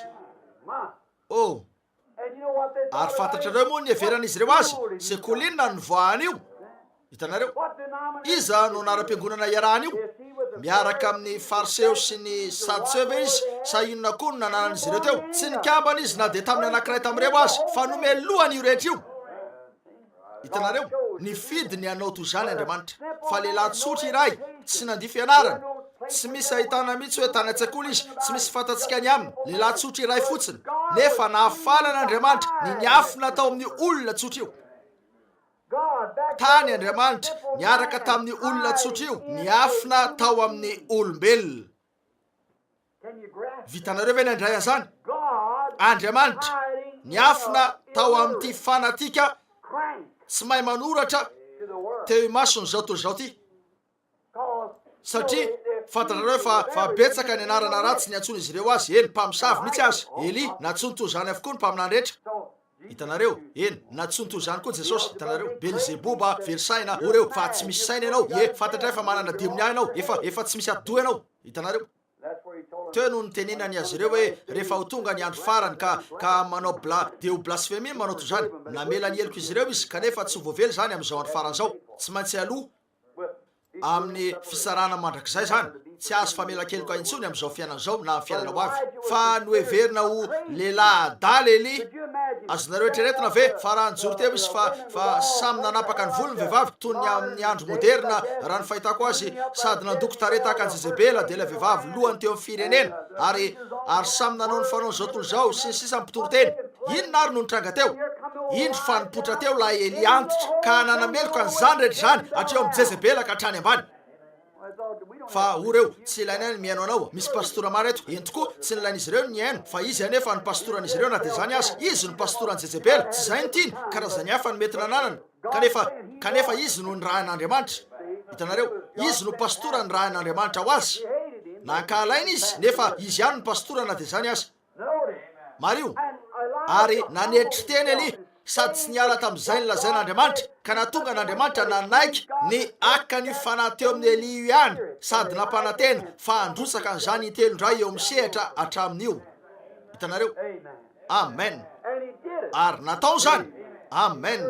Azo antoka fa natao zany, azo antoka. Nampanantena izy fa ho tonga zany, ary tonga teo amin'ny Elisy zany la nisolo toerana azy. Aveo tonga teo amin'ny Jaona mpanao batisa, ary araka ny Malaka 4 tokony hoentindray zany amin'ny andro farany. Hitanareo, ny tian'io fanahy zay teo amin'ity tanàla tsotra sy tsy nianatra sady avy any anaty ala tsy hay io Andriamanitra, koa dia nankatotokoa ny teniny zany ka nafana nanao hoe ry Eli ataovy zao, dia nataony Eli zany, fa nanafina ny tenany tao Andriamanitra tao amin'io fahatsorany io. Hoy izy rehetra ny aminy, inona ianitra very saina iny, aza misy mifanerasera mihitsy sy sisy, fa andray andro rehefa ny anitra izy sady sola ny lohany ka efa niroraka ny somony fotsy, ary zay mba volo sisy anananany dia nilatsaka teo atsorony kely sady mahiny sandriny, ary nalemilemy toy izao ny nofiny. Indro izy fa nidina teo amin'ny lalany Samaria, ary ny masony nijerina nandrifiny lanitra, nisy tena ny olakolana teny an-tanany. Tsy dia nisy azo nijerena azy loatra, nefa izy ny nanana lay izao no lazain'ny tompo ho an'io andro io. Tsy niambamba tamin'izany izy, tsy nianana izy, tsy nataony hoe ankehitriny ry aba ambony fa nandeha teo izy ka nanao hoe tsisy andro ilatsaka avy any an-danitra raha tsy araka ny tenikany. Alleloia. Hitanareo, noajain'Andriamanitra ny fahatsorany. Eny, hitanareo, raha indro fa tamin'ny fomba tsotra zany, ary ny olona rehetra nanohitra azy, nilaty tamin'ny olona rehetra, nilaty tamin'ny fikambanan'ny pastora rehetra sy ny hafa rehetra, zany tokoa niezaka ny anala azy teo amin'ny setra sy ny maro hafa koa. Kanefa teo io fahatsorany io, na dia tsy nanohana ny fitorinana nataony sy zay rehetra mety nataony teo azy izy ireo, ny hevitra azo verisaina ny rehetra, nanafina ny tenany Andriamanitra. Saingy rehefa tonga ny fotoana hamasaka ny vo namboleny io, dia nampiseho ny tenany Andriamanitra tamin'ny nandefasany hafa avy tany an-danitra zay nandevona ny fanatitra. Manafina ny tenany ao amin'ny fahatsoran'Andriamanitra dia maneho ny tenany ndray aveo. Hitanareo, eny tokoa, nafalan'Andriamanitra ny nanao an'io, zay foana ny fomba nanaovany azy. Eny tompoko, ankehitriny hitantsika fa nampanantena nyreto zavatra eto izy. Zao no olana eo amin'ny akamaroantsika ankehitriny. Te anana loatra sika hainareo tsara ny fisainana ny faniny seminera sy ny anaram-piangonana ka tsy afaka ampiasantsika Andriamanitra. Mety hanome zavatra ny olona anankiray Andriamanitra mba hanombohany hanao zavatra ary omeny fanompony izy io. Tsy ela orin'izany indry fa ilefitra amin'izay lazainy hafa izy ary tsy ela orin'izany ho voarakitra ao amin'ny atotan-javatra maro isan-karazany izy de esorin'Andriamanitra amin'ny fotsiny tanany avy eo ary avelan'Andriamanitra irereo izy. Hitanareo de hiezaka ny ahita olo-kafa izy avy eo de zay olona anao anio. Hitanareo tsy maintsy ahita zavatra zay andray ny teniny izy ka andray ny fanambarana avy amin'Andriamanitra ary tsy ala eo amin'izany fa hijanona eo amin'ny teny io. Zay ny fomba fanaovany azy, zay foana ny fomba nanaovany azy. Koa rehefa lasa manampahaizana sy lalan-tsaina loatra ny olona de miezaka ny ametraka ny fandikany manokana izy. Eny, toy ny ilazany izy ireo hoe ny batisa ny fanahy-masina. Ilaza izy hoe ho an'ny andro taloha zany, rehefa tsy zay indray. Eny, tsy hoe ho an'ny andro taloha fa ho teneniko anao tsy mitovy tamin'ny andro Pentekosta intsony no fiaviany. Voaraintsika ny fanahy-masina rehefa misika misy zavatra maro isan-karazany toy zany. Hitanareo ary sao ny batisa amin'ny anaran'i Jesosy Kristy. Izy ireo toy izay ampianarany baiboly azy de oreo. Eny, saingy zay lazainy seminera, zay lazainy ranona fanaovana fangaroaro zany. Hitanareo tsy afaka ampiasa olona toy zany Andriamanitra. Hitanareo mety avelany ho voatositosika eran'ny firenena rehetra toy zany ny olona iray ka ho voaroka sy omeza ny olona io sady ho zimbazimbaina sy sisa toy zany. Saingy rehefa avy ny tena fampiseho kely de mitsangana Andriamanitra ka manamarina ny tenany ao amin'ny fahatsorana zay te io. Hitsangana avy hatrany toy ny voninkazo, ny vo tahaka ny hoe tapitra ny aminy, maty zany ary lavo amin'ny tany. Angadio ialina ilay vo kely fa lo zany sady mahatsiravina ny fijery azy nefa izy tsy mikaina hivoaka eo zay amoaka voninkazo hafa indray. Andriamanitra ao amin'ny fahatsorana toy zany ihany no ataony. Ny lalana miakatra de ny midina zay hatrany manetretena. Aza manao mihitsy hoe eny manana zao sy zao tsy manana ninnininy ianareo. Tsaroa fotsiny zao raha manana fahasoavan'Andriamanitra ianareo de misaora fotsiny ny amin'izany ary ao ka anetritena ny amin'io. Hitanareo mitoera manetritena hatrany. Ankehitriny tsy maintsy andefa aingana satria ny ora tsy te tazonanareo ela loatra satria tsy tiako reraka be nareo. Hitanareo mbola manana fivoriana lafo sika amin'ity herinandro ty. Ankehitriny ary hitantsika amin'izany ankehitriny fa lasa lalan-tsaina sy manampahaizana loatra ny olona. Ankehitriny misy zavatra hafa tiako asehoanareo. Ny sasany dia lasa mahazo ilany lavitra loatra, lasa fanatika izy ireo amin'ny fiezana ny mpivavaka. Eny, fantatsika fa misy eo amintsika zany andiana zany. Hitanareo diso mahazo ilana izy ireo. Teo no tsy nampitovy hevitra tamin'ilay andiana rahalahy zay nanalavitra ny lalan'ny fahazavana voatsely. Tsy nety hitan'izy ireo tsotro zao hoe fomba ahoana na fitanan'io zavatra sarotra io raha tsy manao ny tena no andiana izy ireo. Koa dia nivory tany Kanada izy ireo ary nanangana andian'olona zay efa ho tendreny ka ataony apôstôly sy mpaminany sy sisa toy zany ary fahalavona ny vokatra azo. Hitanareo ary toy zany hatrany. Hitanareo izy ireo de lasa matsapa-tena izy fa noho izy hoe tsy ilainy toeriny izy ireo loatra ny zavatra hafa sy ny maro hafa ka mahatonga azy varina ny amin'ny lafinilany. Hitanareo misy lafinilany zay manatsaina tokoa mangatsika sy tsy miraraha ka laviny avokoa reto zavatra reto. Ny ray kosa mandray ny lafinilany de le lafinilany eo amin'ireo andiany zay diso lavitra loatra amin'ny fiatanam-po nefa mandany teny. Fa ny tena fiangonana marina de mitoetra eo anivony arabe. Eny, raha mahatsikaritra ianareo ananatsika ny fahalalana ny baiboly ny amin'izay nolazain'Andriamanitra ary mba ara-panahy ihany ka manana hafanam-po fa arabe ihany io. Laza izay hafa ho tahak'izay ny fandehany. Hoy izy isy lalam-be ihany. Reo rahalahy malala sy masina ary voata avy amin'ny fiangonana nazerianina etsika kely mahery vao natomboka Andriamanitra io. Nefa inona ny nahazo an'izy ireo rehefa nanomboka ny teny tamin'ny fitety sy farana tao am-piangonan'Andriamanitra? Religiosy sy ara-pomba loatra izy ireo ka niantso an'izany ho demonia. Ary hitanareo ve nahazo azy ireo? Hitanareo izy ireo masina no ianao hoe koa de hitantsika amin'izany fa miamieny reny zavatra rehetra reny ary lasa maty tanteraka. Hitanareo zay ny lafinilany. Eny, diso lasa fanatika ny lafinilany, diso lasa mangatsika sy ara-pomba ny lafinilany. Kanefa hoy Isaia isy lalam-be any.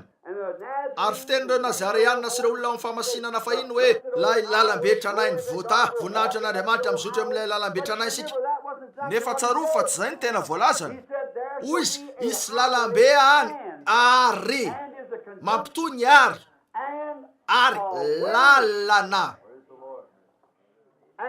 ary tsy antsona hoe lalabe ny fahamasinana zany fa lalan'ny fahamasinana.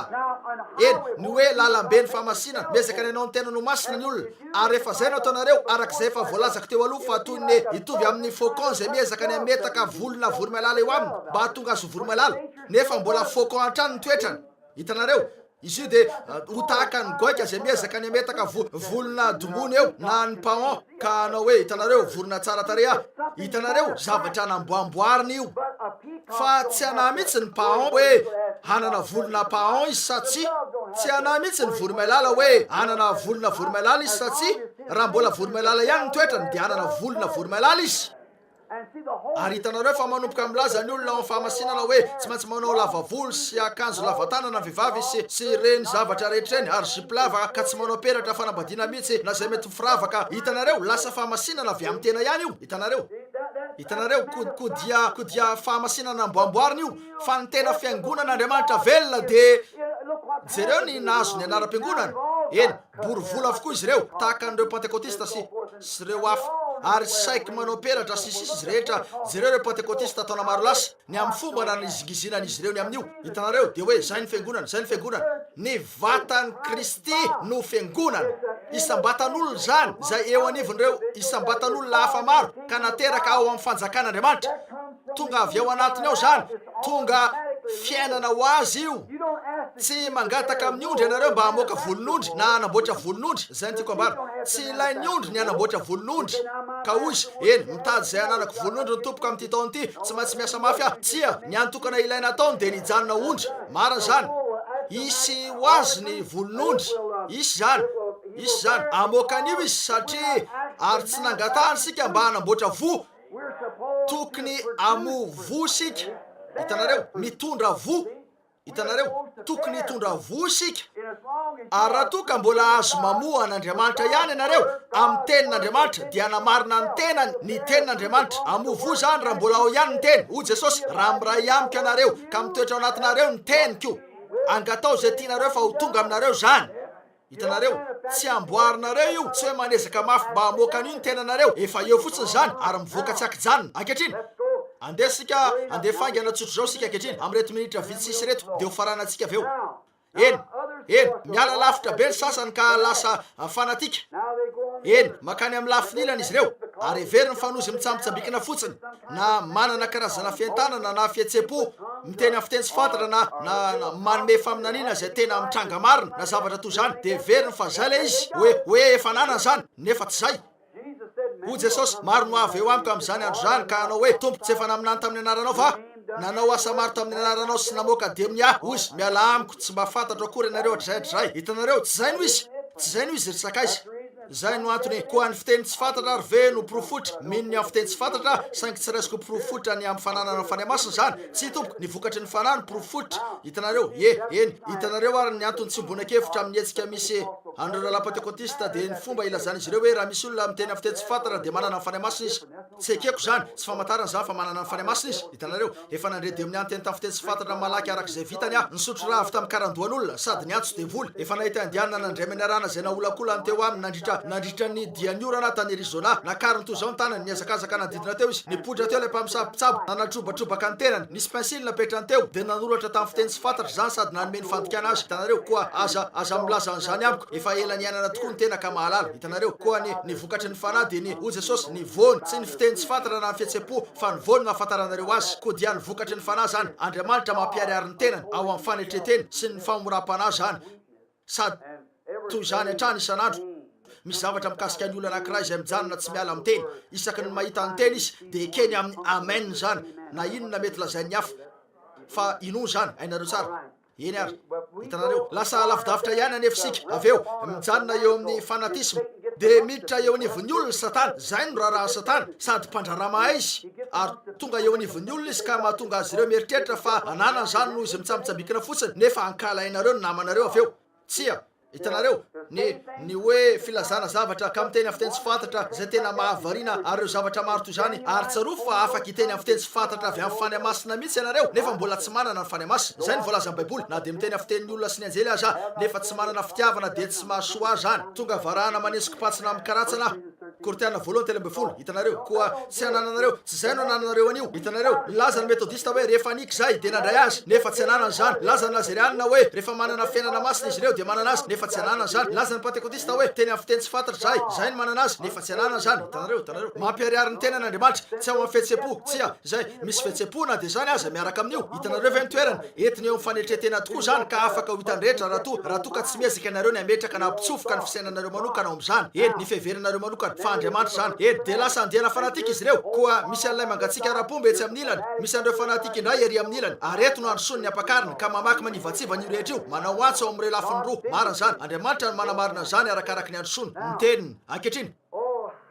Tsy maintsy sambikenako ny sasany amin'izy ity satria maro loatra ny eto amiko nefa ny ananako efa tapitra ny ora ananako. Anao fainganaraka izay mety ho vitako eto. Hatrao Edena de efa nisy izany, efa nisy faminaniana fa isy Mesia ho avy. Hatrao Edena mihitsy. Ankehitriny sambikinako ny soratra masina vitsy ananako voasoratra eto amin'ny notiko mba amaranana ny afatra ara-potoana raha azoko atao. Andriamanitra miafina ao amin'ny fanetretena. Eny iteny faingana nefa tiako ho azonareo na de zany aza. Hitanareo hatrao Edena efa nisy faminaniana hoe isy Mesia ho avy. Efa voalaza raha teo hoe ho karazan'olona toy inona izy io. Afaka hivalapatra eo sika. Fantatrareo ny baiboly hoe ho toy inona izy io, hoe ho karazan'olona toy inona izy io. O Mosesy, ny tompo Andriamanitra ao dia nangana mpaminany tahaka. Nafantatra izy ireo fa ho mpaminany io Mesia io. Ka izay no karazana fanompona isy eo aminy. Niresaka ny amin'izay ataony ny mpaminany rehetra, niresaka an'izany tamin'ireo endrika izy ireo. Nefa nandalo fotsiny teo ambony lohan'izy ireo zany, ary nandalo fotsiny teo ambany zay sisa teo. Hitanareo nandeha teo ambaniny anankiray ary nandeha teo ambony anankiray. Hitanareo fa tamin'ny andro nidirany teo amin'ny sehitry ny fotoana de indro ny olona zay nanirana azy fefa nanana ny fandikany manokana ny amin'izay ho na izy azy tao amin'ny fandikany faminavinany manokana. Tsy mbola niova ny baiboly, mbola lay baiboly hatramin'izay ihany. Zay no antony ilazako hoe zao ny voalaza ny soratra masina ary tsy miala amin'izany aho fa tsy efa ny fisainan'ny olona fotsiny ihany ny baiboly. Koa ary metodista ary batista ary pentekotista aza manandrana ny ametraka ny fandikanareo manokana eo amin'izany ka manao hoe tsy zao ny dika zany, zao ny dika zany. Fa zay voalazany ihany ny tia lazaina, zay ihany. Nisy olona nanao hoe ahoana ny mampety an'izany, tsy haiko hoe ahoana, tsy za no lazan'io, Andriamanitra ny ihany amin'izany, fa izy ilay nilazan'io, tsy za. Hitanareo ary izy ny ihany azy. Noho izany ary efa nisy faminaniana ny amin'ny Mesia io, efa niresaka marina tokoa ny amin'ny fomba hiavian'ireo mpaminany ny amin'izay ataony rehefa ho tonga izy. Kanefa lay fandikan'izy ireo manokana an'io teo anivon'ny olona. Ary rehefa tonga izy dia tamin'ny fomba tsotra tokoa tao amin'ny fahatsorana ka tafotohina tamin'izany ny andian'ny fiangonana rehetra. Tsy marina ve zany? Teo reto olona nampianariny reto tsy afaka ho mpampianatra na mpisorona ny olona raha tsy nateraka tao amin'ny taranankiray de ny Levy. Ary eritrereto fefa mpisorona ny dadany dadabeny ka nitoetra trano teo amin'io teny io tao amin'ny tempoly andro manalina toy ny pretra katolika na ny mpitoroteny zay mifikitra ho mpitoroteny hatramin'ny taranany eo amin'ny fiangonana anankiray sy ny sisa. Ny dadabeko de efa iveka metodista, ny dadabeko de iveka sy ny sisa. Hitanareo izy rehetra ny velona teo amin'ny teny saingy ny vola volainy arak'izay fahitany azy io de nanaiky an'izany arak'izay fomba nampianarany rainy azy ro zanany. Ary lasa nivoaka tamin'ilay tena izy ny fampianaran'ireo ray ary nanao karazana rafim-piangonana avy amin'izany izy ireo ka rehefa nanandrana ny an'ireo fahamarinana ny fanahy de tsy vitany ny andray an'io. De toy izany koa ankehitriny tsy ny asika no antony itenenako an'io fa marina zany mitovy amin'izany ihany ankehitriny. Tena akasarotony izy ireo zany ka amin'ny fomba hafa mihitsy ampianariny toy izay efa voalaza ihany hoe tsy manana zafikely Andriamanitra. Fantatrareo ve zany? Zanaka lahy no nanana Andriamanitra, zanaka vavy no nanana, fa tsy hoe zafikely lahy na zafikely vavy. Tsy maintsy mandony vidiny ray ihany ny olona tsiraray ary mitovy ny lalana izora toy izay nataony rainareo ihany tsy maintsy ataonareo. Eny koa de tsotra loatra ary izy io Mesia io rehefa nandritra ny 4 arivo taona niresaka ny aminy mpaminany tsiraray nihirany aminy Davida sy ny maro hafa nandritra zany. Nefa rehefa tonga izy efa nanana ny fiheveran'ny olona tao aminy amin'izay tsy maintsy ataony ny olona hoe inona nandeha ataony, toy inona ny fomba nanazavany an'izany rehetra zany, nifaritany tamin'ny sary sy ny maro hafa koa. Ka ino fa rehefa tonga tamin'ny fomba tena tsotra io izy dia namotika ny teolojian'izy ireo tsotra zao zany. Hitanareo, tsy nalalany io izy ireo, nifanaraka tamin'ny teny no ny aviany. Ankehitriny inonareo ve fa niteny tamin'ny alalan'ireo mpaminany Andriamanitra hoe ho toy zao sy toy zao ny fomba hiaviany Mesia io? Mampalahelo tokoa fa tsy manana adiny ray hafa indray sika mba ahafahana handalina an'io sy hanazava ny zavanisy teo. Hitanareo, fantatsika rehetra ny fomba trankan'izany ny akamaroantsika, ny amin'ny lazan'Andriamanitra fa ho avy izy, ary koa ny hoe ianao ry Betlehema Juda tsy ianao ny kely indrindra eo amin'ny ary rehetra hita eo reo hoe ahoana nataony ary inona nataony. Hitanareo, na dia zany azy tsotra loatra izy ka nahatonga an'ireo manampahaizana ambony ireo hikorotana be ihany ka lasa diso an'io. Nefa fantatrareo fa tsy nifanohitra tamin'ny teny ny aviany Jesosy, nifanaraka tamin'ny teny ny aviany, saingy nifanohitra tamin'ny fandikan'izy ireo. Hitanareo, na mpianatra zavatra maro izay nifanohitra tamin'ireo fifanana ara-pivavahana nananan'izy ireo ny aminy izy. Eny oreo, eny ohatra hoe rehefa ho tonga ny Mesia azo antoka fa ho tonga tamin'ny tempolo izy ka hanao hoe ry Kaiafa na izay mpisorona be teo ity hafa tonga, ho tonga miaraka amin'ny fitiafan'ireo anjely folo tapitrisa izy. Lay Andriamanitra na hoe eny ary sakaiza etsy ambany etsy, tena fiangonana mahery ianareo ny vahoakako, anodina ty fampidinana toatra ty ka apidina zany avy aty an-danitra, andefa ny Mesia ho anareo amin'ity marainty ary ataoko milatsaka eo tokotany eo zany ka ivora ny olona ka hoe ry mpampianatra ranona ianao sy ny mpampianatra ranona afaka maiketo anoloana ianareo rehetra eo mba hiaraba azy voalohany. Hitanareo, toy zany mety eritreretin'izy ireo ankehitriny. Eny haiko fa somary fasahina be ihany zany nefa tsy misy tepoka tiako tsindrina fa io zay ny fomba tsy maintsy hitrangany ary raha tsy tonga arak'izay fomba zay izy dia tsy marina, antikristy zany. Hitanareo, raha tsy tonga amin'izay fomba izay tsotra zao izy dia antikristy. Eny ka dia tsy marina. Ary koa avy eo dia isy ny zavatra midina manaraka dia ho anjely folo tapitrisa eo izay te tanana, aridina eo tokotanin'ny tempoly naoriny Solomona izy ireo, ary eo isiditsidina etsy seroa eto amin'ity efitra masina zay nafatesan'ireo olo-masina sy olo-kendry ty sy ny sisa. Eny o Jesosy ry Petsara velatsy, zanaky ny devoly ianareo. Ozy fa manisy aingo ny fasan'ny mpaminany ianareo nefa ny razanareo nandefa azy ireo tao. Marina zany. Hitanareo, firy ireo olo-kendry sy ireo mpaminany nalefa teo aminareo nefa mbola nivononareo avokoa izy ireny. Hitanareo, izy ary nefa no natsoina hoe marina teo, ireo izay natsoina izy ireo hoe fanatika na verisainy. Eny teo no averin'izy ireo fa toy zany ny fomba hiaviany zany, saingy rehefa tonga tao amin'ny tranombilina izy nateraky ny virgine ary mpandrafitra toy ny rehetra ny ray ny taizazy sy ilay vehivavy kely tsy fantatra. Hitanareo, tsy ny zanakavavy ny mpisorona be ny nantoy zany fa tonga izy toy ny avy amin'ny ramatoa kely anankiray izay nivelona tao amin'ny tanàna kely tsy misy dikany izay natao hoe Nazareta. Manany tena toy ny efa fahity raha lehilahy, efa maty vady, efa nananjanaka vitsy izy, Josefa, ary efa ny famofo raha vehivavy koa dia efa anarana ratsy no azo ny hatramin'ny voalohany. Nolazain'izy ireo fa zazasara izy. Oh la, mafy loatra ho an'ny avoletan'izy ireo zany. Hitanareo, tsy vitan'ireo fianarana ambony teo amin'izy ireo ny anaiky an'io. Tsy nalalany amin'io mihitsy ny fandikanany soratra masina nananan'izy ireo, fa io anefa na dia zany aza ny zao ny lazain'ny tompo. Oh la, mampangoritsina ny mieritreritra zany sy ny fahitana fa miveriny indray zany zavatra zany. Tsy afaka iova Andriamanitra. Efa amin'ny 12 zao sitrakareo ve ny hijanona ve sa androso misaotra mijanona kely vetivety ary. Eny eto izy ty eo mpametrahana fototra eto ny amin'ilay afatra ho avy. Hitanareo, ary ezaka ny amoakanareo faingana indrindra angamba ao anatin'ny 10 minitra raha azoko atao. Hitanareo any Andriamanitra mario. Eny tsotra loatra zany ka tsy nifanitsy tamin'izay nikendren'izy ireo, nefa nifanitsy tamin'izay nikendren'Andriamanitra io. Hitanareo, nifanitsy tamin'ny tena arak'izay fomba nolazainy mihitsy ny aviany, saingy izy ireo diso ny fantikany an'io. Diso ny fantikany ny amin'ny mpanafaka tamin'ny andro Mosesy, diso ny fantikany tamin'ny andro Noa. Hitanareo, kanefa tonga araka ny teniny Andriamanitra, tonga ary Jesosy, ary zavatra nifanohitra mihitsy no nampianariny. Raha ianao no Mesia, ataovy zao sy zao. Hitanareo, raha ianao no izy, mialay eo amin'ny azo fijaliana ary aseho ianay zany ankehitriny. Hitanareo, tsy mba manao atsikana ho an'ny olona nefa Andriamanitra, zay zavatra mendrika sy akasitrana ihany no ataon'Andriamanitra. No heverin'izy ireo fa raha ntoa azy dia tsy maintsy ho avy miaraka amin'ny fitiafana maredona avy amin'ireo anjely nefa atao an-tranombilina ny aviany, ary raha ny fianarana ambony sy avoletana nanan'izy ireo fa dalàna ho an'ny ny olombelona tsotra ny fieritriretana hoe lay Andriamanitra tsy to, lay Jehova mahery lehibe izay tompony tany sy nahary ny zavatra rehetra, dia tsy afaka nanomana toerana tsaratsara kokoa noho ny tranonomby sy eo amboniny vilona mba aterahany zanany. Ahoana no ahafahana ho hitanareo inona nisy teo? Andriamanitra tao amin'ny fahatsorana, zay no mahatonga azy ho tena lehibe. Hitanareo, tsy vitan'ny fianarana ambony ny anao ny tena no kely toy io.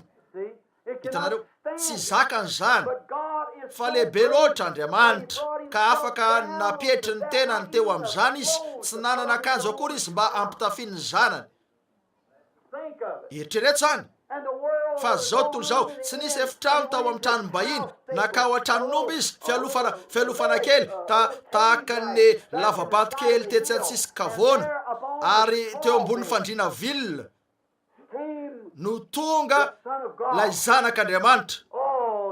Hafa tokoa zany raha oharina amin'ny fivoriana eny ambony, ary efa nanananaka ny reniny, hita ho nanananaka izy. Volana maro talohan'ny ny famofony izy ireo mba hivady, na talohan'ny nanambadiany akory azy. Hitanareo, efa nanananaka izy, ary nahitsy zany ny olona, ka zay no nalalany ny fandehany.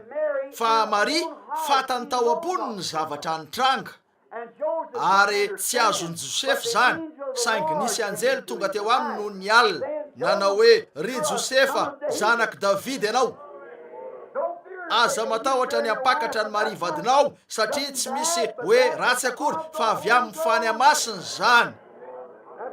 Nilamina teo raha lehilahy Josefy, fifandraisana toy zany nananany tamin'Andriamanitra ka natonga n'Andriamanitra afaka nresaka taminy. Fa ankehitriny fatorantsika mafy loatra ny akanjo ara-pivavahana nanantsika, ka lasa tsy misy afaka miteny atsika afa-tsy ilay andiany ara-pivavahana ikambanatsika. Tsy te hoentitra aho na sika ko dia avela kely amin'izany. Mario, azonareo anefa antiako tenenina. Mario, fahadalana ho azy ireo ny tranombilina, dia ireo avoleta tsy misy akory teo amin'ny tantara nahitana hoe tany an-tsekoly izy na dia ndray andro azy. Fa na dia zany aza tamin'ny 12 taonany, zazalahy tsotra izy nefa nampangaiay an'ireo mpisorona tao amin'ny tempolo tamin'ny fampianarany. La, inona nisy teo? Andriamanitra nanafina ny tenany. Matsiaro tena tafiditra tsara ito. Andriamanitra nanafina ny tenany tao amin'ny tranombilina. Andriamanitra nanafina ny tenany tao amin'ny ankizy kely ray. Hitanareo, tandremo anefa fefa ho voaseho zany taty warina kely. Hitanareo, tsy maintsy zay rehefa teny an-dalana izy, azo antoka fa niresaka ny ray aman-dreny maro hoe aza milalao amin'iny zaza iny, aza miresaka amin'ny mihitsy, mpivaro tena ratsy tsotro zao ny reniny. Hitanareo, fa ny ray aman-dreny efa teraka ilay zaza talohan'ny tena ny vadiny izy ireo, dia efa nanananaka izy. Aza mifanerasera amin'io fa ny fisainany Maria na dia teo azy zany rehetra zany, na toy iny na fiheverany tany ivelany, na ndinika ny amin'ireo zavatra rehetra ireo izy, na feniny izy ireo tao am-pony zany, na lala izy ireo, tsy nisy azo ny ambara ny oerana an'io. Indraindray Andriamanitra miteny amin'ny olona hoe mangina fotsiny ihany, aza mamaly mihitsiny amin'io. Nisy olona teo amin'ny fivoriko nanao hoe fa raha mpanompon'ny Kristy ianao, fantatrao fa zao no mitrangany. Azo antoka fantatro ny zavatra nitranga, nefa inona ary no ataonao rehefa milaza izy hoe mangina fotsiny ihany, aza mamaly mihitsiny amin'io. Nisy lehilahy vitsivitsy teo amiko ndray andro, nisy boky ray nasehoko azy ireo, zavatra efa voatonona taona maro lasa zany. Hoy fa tsy azoko mihitsy zany. Hoy hitanareo veto, efa teo zany voasoratra tsara teo ny daty sy ny hafa rehetra ny amin'ny fotoana nitrangany. Maro ny olona nahitany zany teo amin'io boky io. Hoy isy zavatra toy zao hitranga fomba toy zao sy toy zao. Oreo fa nahoana ianao tsy nilaza zavatra ny amin'io, mety ho niteraka tsy maintsy zay ny fandehany. Hitanareo, ary hafa ny fahalalan'i Josefy, nalala izy hoe anizy io zazakely io, nalala Maria hoe anizy izy io, nalala Jesosy hoe iza ny rainy. Inona no nolazainy? Tsy maintsy eto amin'ny raharahan'ny raiko aho, tsy ny fanapahana azo na ny fanaovana varavarana, fa ny amin'ny raharahan'ny rainy. Amen. Hoy izy tamin'ny reniny, tsy azonao ve fa aza fotoana zao ny hoe ho amin'ny raharahan'ny raiko? Eny, hoy ny olona tia ankizy kely versainy ity, fa tahaka ny hoe hafahafa foana zany zazasary zany, manitona ny fijery na izany na zany. Koa zay ary, hitanareo, nefa nanafina ny tenany Andriamanitra. Enoy, nanafina ny tenany Andriamanitra tao amin'izay no heveriny zao tontolo zao toy ny fahalotona, fahalovana, zazasary. Jereo, nanafina ny tenany ao amin'ny fahalovany voa efa maty ray Andriamanitra mba hamoaka ainy. Hitanareo, azonareo ve zany? Manafina ny tenany ao amin'ny vehivavy kely mpanasa lamby ray Andriamanitra na lehilahy tsotra tony rehetra zay mitondra sakafony eny an-tanany manoroka manao veloma ny vady aman-jana ny fandevoaka ary mety manafina ny tenany eo amin'io lehilahy io Andriamanitra mba hanao zavatra zay tsy misy fantatry ny eritrevekany aminy. Hitanareo tsy mandre azy mampaneny tropetra sy mampely an'izany ianareo. Andriamanitra izy ihany mahazo voninahitra dia zay mandre an'izany ny tsotra ka faly. Hitanareo koa nanafina ny tena ny tao amin'ny fahatsorany zazakely ray Andriamanitra, nanafina ny tena ny tao amin'ny fahatsorany ny fianakaviana tony rehetra Andriamanitra ary reo mpivavaka sy lehilahy ambony, reo manatsaina, reo manampahaizana sy reo sy izy rehetrareo, reo Heroda sy sisa tamin'izany andro zany sy reo Néron, samy tsy nisy nahita an'izany izy reo. Andriamanitra miafina amin'ny fahatsorana. Eny ataoko faingana Jaona mpanao batisa ao amin'ny Isaia 7 azotsika raisany zany raha tianareo. Malaka 3 eny raisan-tsoratra avokoa zany raha tianareo. Isaia 7 fantatrareo rehetra fa resaka fiadanana amin'ny arak'izany angamba aho mety ho tsara raha ho vakiko aveto zany raha manana fotoana ampy ianareo. Andeha ary vetivety fotsiny amatika ao amin'ny bokin'ny Isaia siketo ny toko fa 7 ary hovakina ny eto mba ahitana fotsiny zavatra nolazainy mikasika an'io etony. Jereo eto ampinono ny oloka eny tsaroa fa tany amin'ny 27 taona io. Jereo ny tsy amin'ny fanamariana. Hitanareo 27 taona talohany naterahany indro misy mpaminany miresaka ny aminy. Ampinono ny oloko hoy ny Tompo, mitorite somafaly amin'ny Jerosalema ka lazao aminy fa tapitra ny fetaom-panimpony sady voavela ny elony ary efa nandray indroeny tamin'ny tanan'ny Tompo izy ho valiny fahotana rehetra nataony. Injany misy feony miantso hoe manamboara lalana any anefitra ho an'ny Tompo, manaova lalambe any an-tany foana ho any Andriamantsika. Aoka sandratra ny loasa rehetra, aoka etra ny tendrombohitra sy ny avoana rehetra, aoka ny be avoana ho tonga lembalemba ary ny tany sarodalana ho tonga lemaka. Oh la, ho lehilahy toy inona re zany. Hitanareo ankehitriny miarama matika amiko ao amin'ny Malaka ny boky farany amin'ny farany amin'ireo mpaminany ao amin'ny testamenta taloha. Eny ao amin'ny Malaka ino tsara eto ny raisiny Malaka io teo amin'ny fotoana farany mihitsy mba ho azonareo antoka ny tsy hanadononareo azy. Malaka ny toko 7 indro anirako aho ary izy anamboatra lalana eo alohako ary ny Tompo zay tadiavinareo dia ho avy tampoka ho eo amin'ny tempolony ary ny iraky ny fanekena zay irinareo dia indro tamy izy ho ny tompony maro. Mbola miresaka ny Jaona ihany. Anirako eo alohako mba hanamboatra lalana. Niresaka ny amin'io Jesosy ao amin'ny Mateo 1:10 hoe raha mety mandray ianareo dia izy ilay natao hoe indro aho anirako eo alohako. Hitanareo marina zany. Ankehitriny toy inona no nitenenana ny rehetra io raha toa ka efa 700 taona ny hoe tokony ho tonga ilay mpialo lalana eo alohan'ny Mesia, saingy rehefa tonga teo amin'ny sehatra tamin'io karazana fahatsoran'io izy dia tsy hitan'izy ireo. Tsy hitan'izy ireo izy. Tsaroa fa zanaky ny mpisorony izy.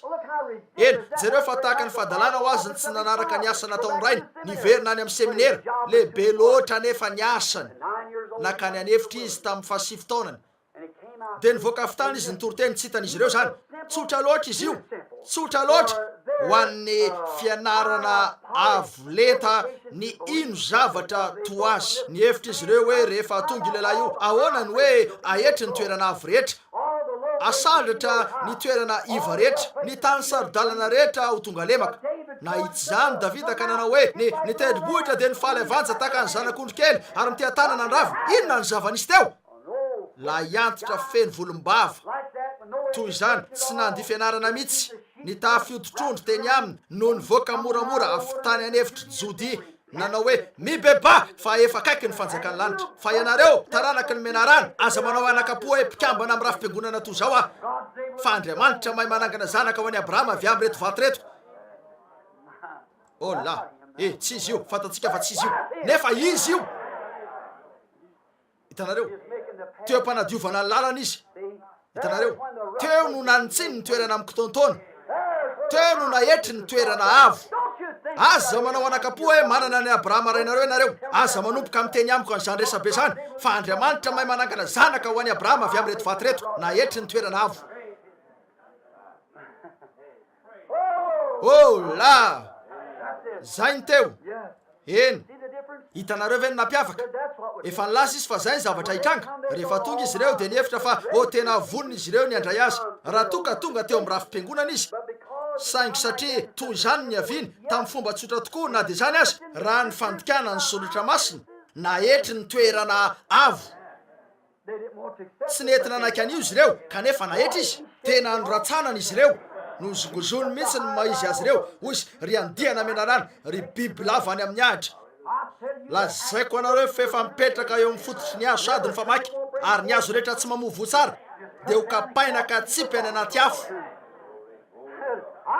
fa za manao batisanareo amin'ny rano fa lay avy aoriako ny mahery no za izy no anao batisanareo amin'ny fany masina sy ny afo eny an-tanany ny fikororoany izy no anadio tsara ny eo palmilona ary izy no antso andory ny akoho fa sy anangona ny vary ho any antsopotra amen teo ny fotoana natonga ny tany sarodalana ho lemaka hitanareo saingy tsy azo ny olona zany nefa tena ny fanaraka tamin'ny teny tena araka ny fomba ny lazanteny azy mihitsy tsotra loatra ka diso an'io izy ireo diso tamin'ny fahitanan'io aoka mba tsy ho jamba toy zany ianareo hitanareo aoka tsy mba ho jamba toy zany ianareo koa enoy ankehitriny diso an'io izy ireo tsotra loatra izy raha mihoatra amin'ireo fijery mahazatra ny amin'ny karazan'olona toy zany ka diso an'io izy ireo iny indray nisy teo Andriamanitra lay teny ny afo natao amin'ny fahatsorana tsy hoe pretra mivozon'akanjo miolana izay nianatra sy mahira-tsaina toy zany ihany nanontaniany Jesosy azy ireo hoy izy iza inona ny naleanareo fony tonga teo ny mpianatry Jaona hoy izy iza inona ny naleanareo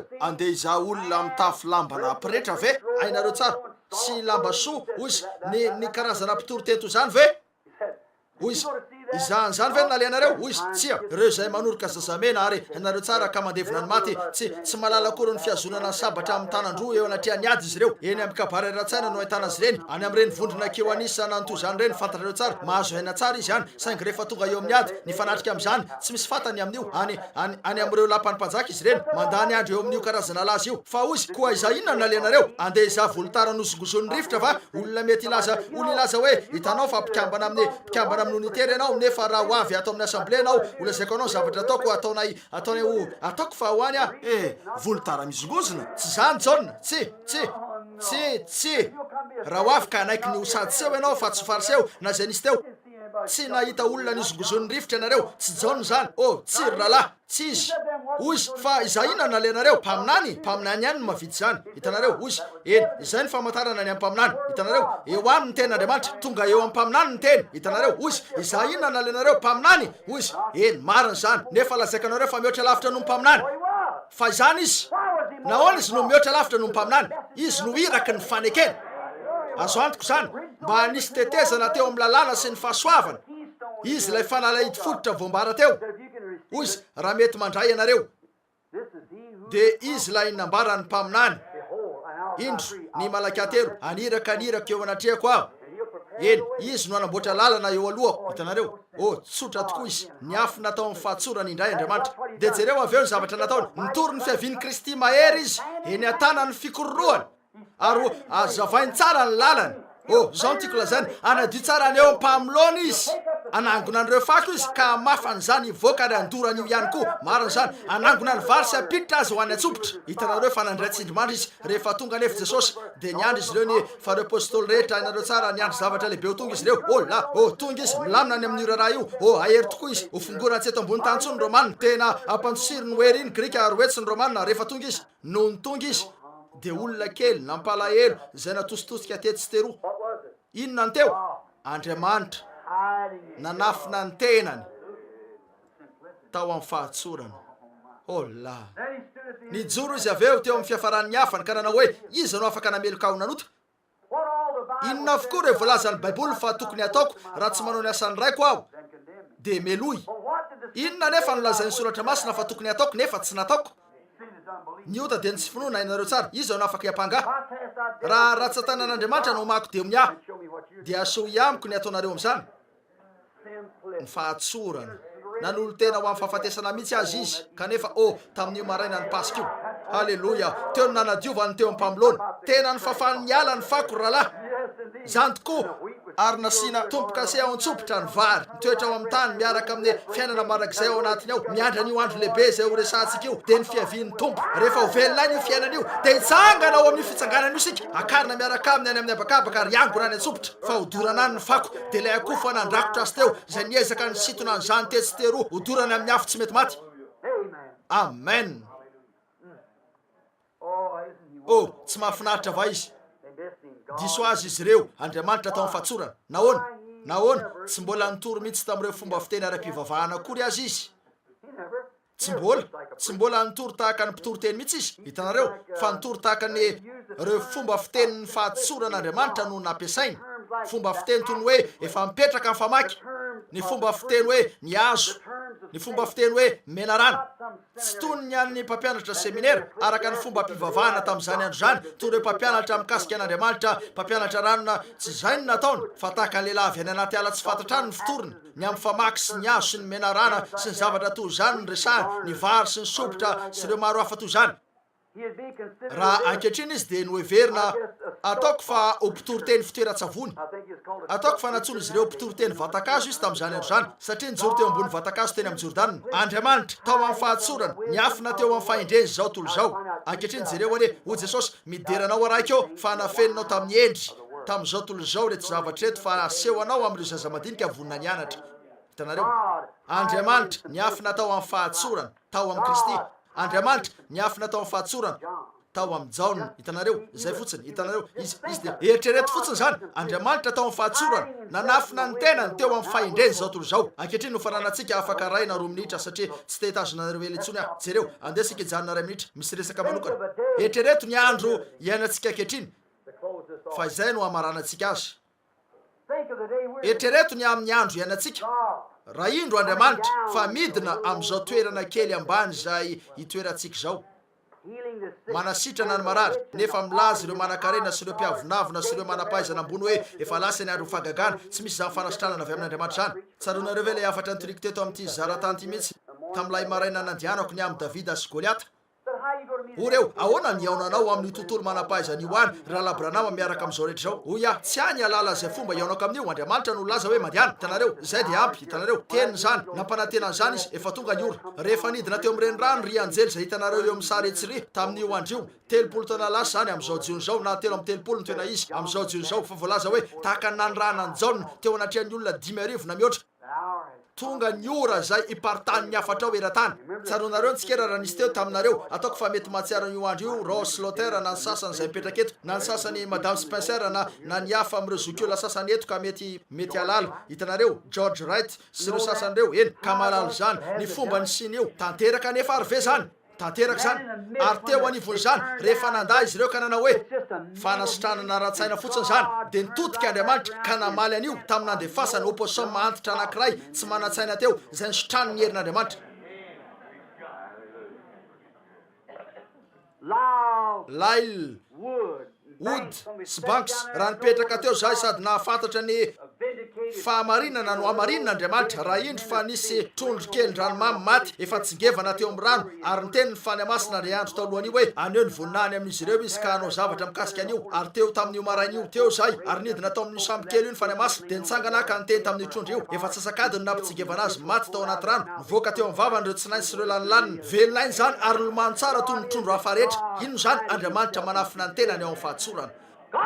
Andriamanitra mahay manangana zanaka ho an'i Abrahama avy amin'reto vato reto. Andriamanitra mahay manasitrana opposition na ny trondro na ny hafa koa. Raha moka ny hafany izy nefa tsy te ino ny olona, vitan'Andriamanitra ny anangana opposition mba ino zany. Halleluja! Vitan'Andriamanitra ny anangana trondro maty, vitany anangana opposition maty, vitany anao zay rehetra tiany atao. Teny mafy ho an'ity taranak'ity zany. Raha indro fa tafitohina sy miady hevitra ny amin'io izy ireo ka hoe tsy nataonao zao fa zao no nataonao, indro Andriamanitra fa nandefa biby tsotra teo. Hitanareo, teny mafy zany. Inona nisy teo? Andriamanitra tao amin'ny fahatsorana. Hitanareo, maneho ny tena no lehibe izy. Oh la, miteny mafy an'ireto olona amin'izao taranako zao reto ny amin'ny tsy finoana. Ankehitriny, toy ny fietreretan'izy ireo hatramin'izay ihany no fietreretana ankehitriny, hoe tsy maintsy mitranga arak'izay fiheverany azy. Eny, raha toka misy zany fanasitranana venin'Andriamanitra zany, toy ny voalazan'ny lehilahy katolika tamiko, ndresaka tamiko ny amin'io ty sakaizy ity tamin'ny alina. Hainareo ny amin'io hoe DARS fa nandeha nijeriny zanantany Houston na hozy fa eny, raha toka fanomezan'Andriamanitra zany dia tsy maintsy fiangonana katolika no heviana. Hitanareo ve? Hitanareo, eny eritreritra ny metodista fa amin'ny fiangonana no tsy maintsy heviana zany, ny eritreritra ny pentekotista fa amin'ny fiangonana no tsy maintsy heviana zany, nefa tsy nisy natokavana zany izy ireo. Fa tamin'ny herin'ny fitsangana Jesosy Kristy izay naneho ny tena no natokavany. Mara zany. Azo antoka fa zay no ataony. Eny, jereo tsara zany, aza vela andalo fotsiny aminareo zany. Azony ao am-ponareo zany, ka tsarovy, saintsainao ao zany. tsy maintsy hoe tonga arak'izay fahitan'izy ireo azy ho azy ireo avy amin'ny anaram-piangonana fa raha tsy zay no zava-misy de tsy izy zany.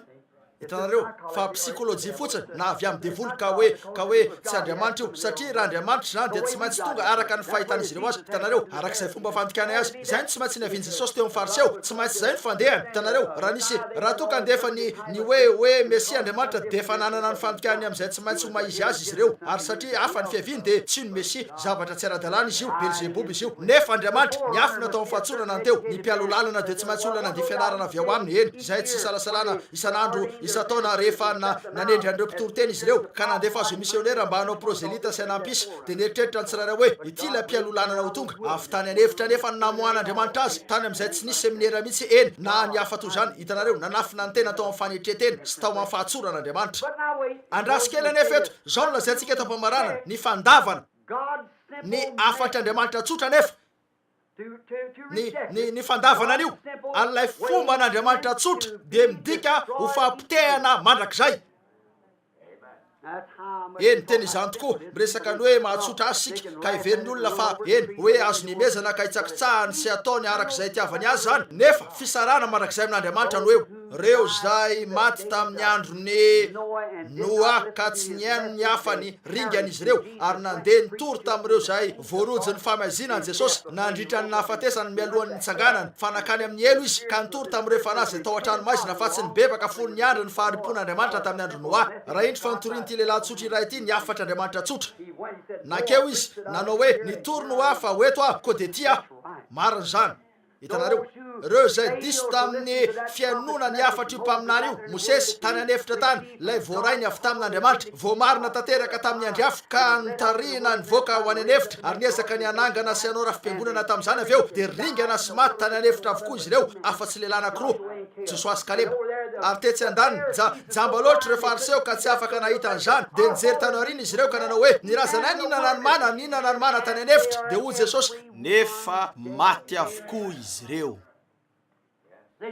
Nahita ny voninahitr'Andriamanitra izy ireo nandeha tao amin'ny hazavany nandeha tao amin'ny hazavan'ny andriafo nandeha tao amin'ny fanatrehan'ny heriny nandeha teo amin'ireo toerana zay namboarin'ny fanahy masina mba andehanany nihinana ny mana zay nilatsaka avy tany an-danitra zay efa nomanin'Andriamanitra nefa very nakany amin'ny elo maty avokoa izy ireo. Raha raisinareo io teny io dia midika ho fisarana marak'izay amin'ny fanatrehan'Andriamanitra maty avokoa izy ireo. Hitanareo zay rehetra nandahan' Jesosy de ringana.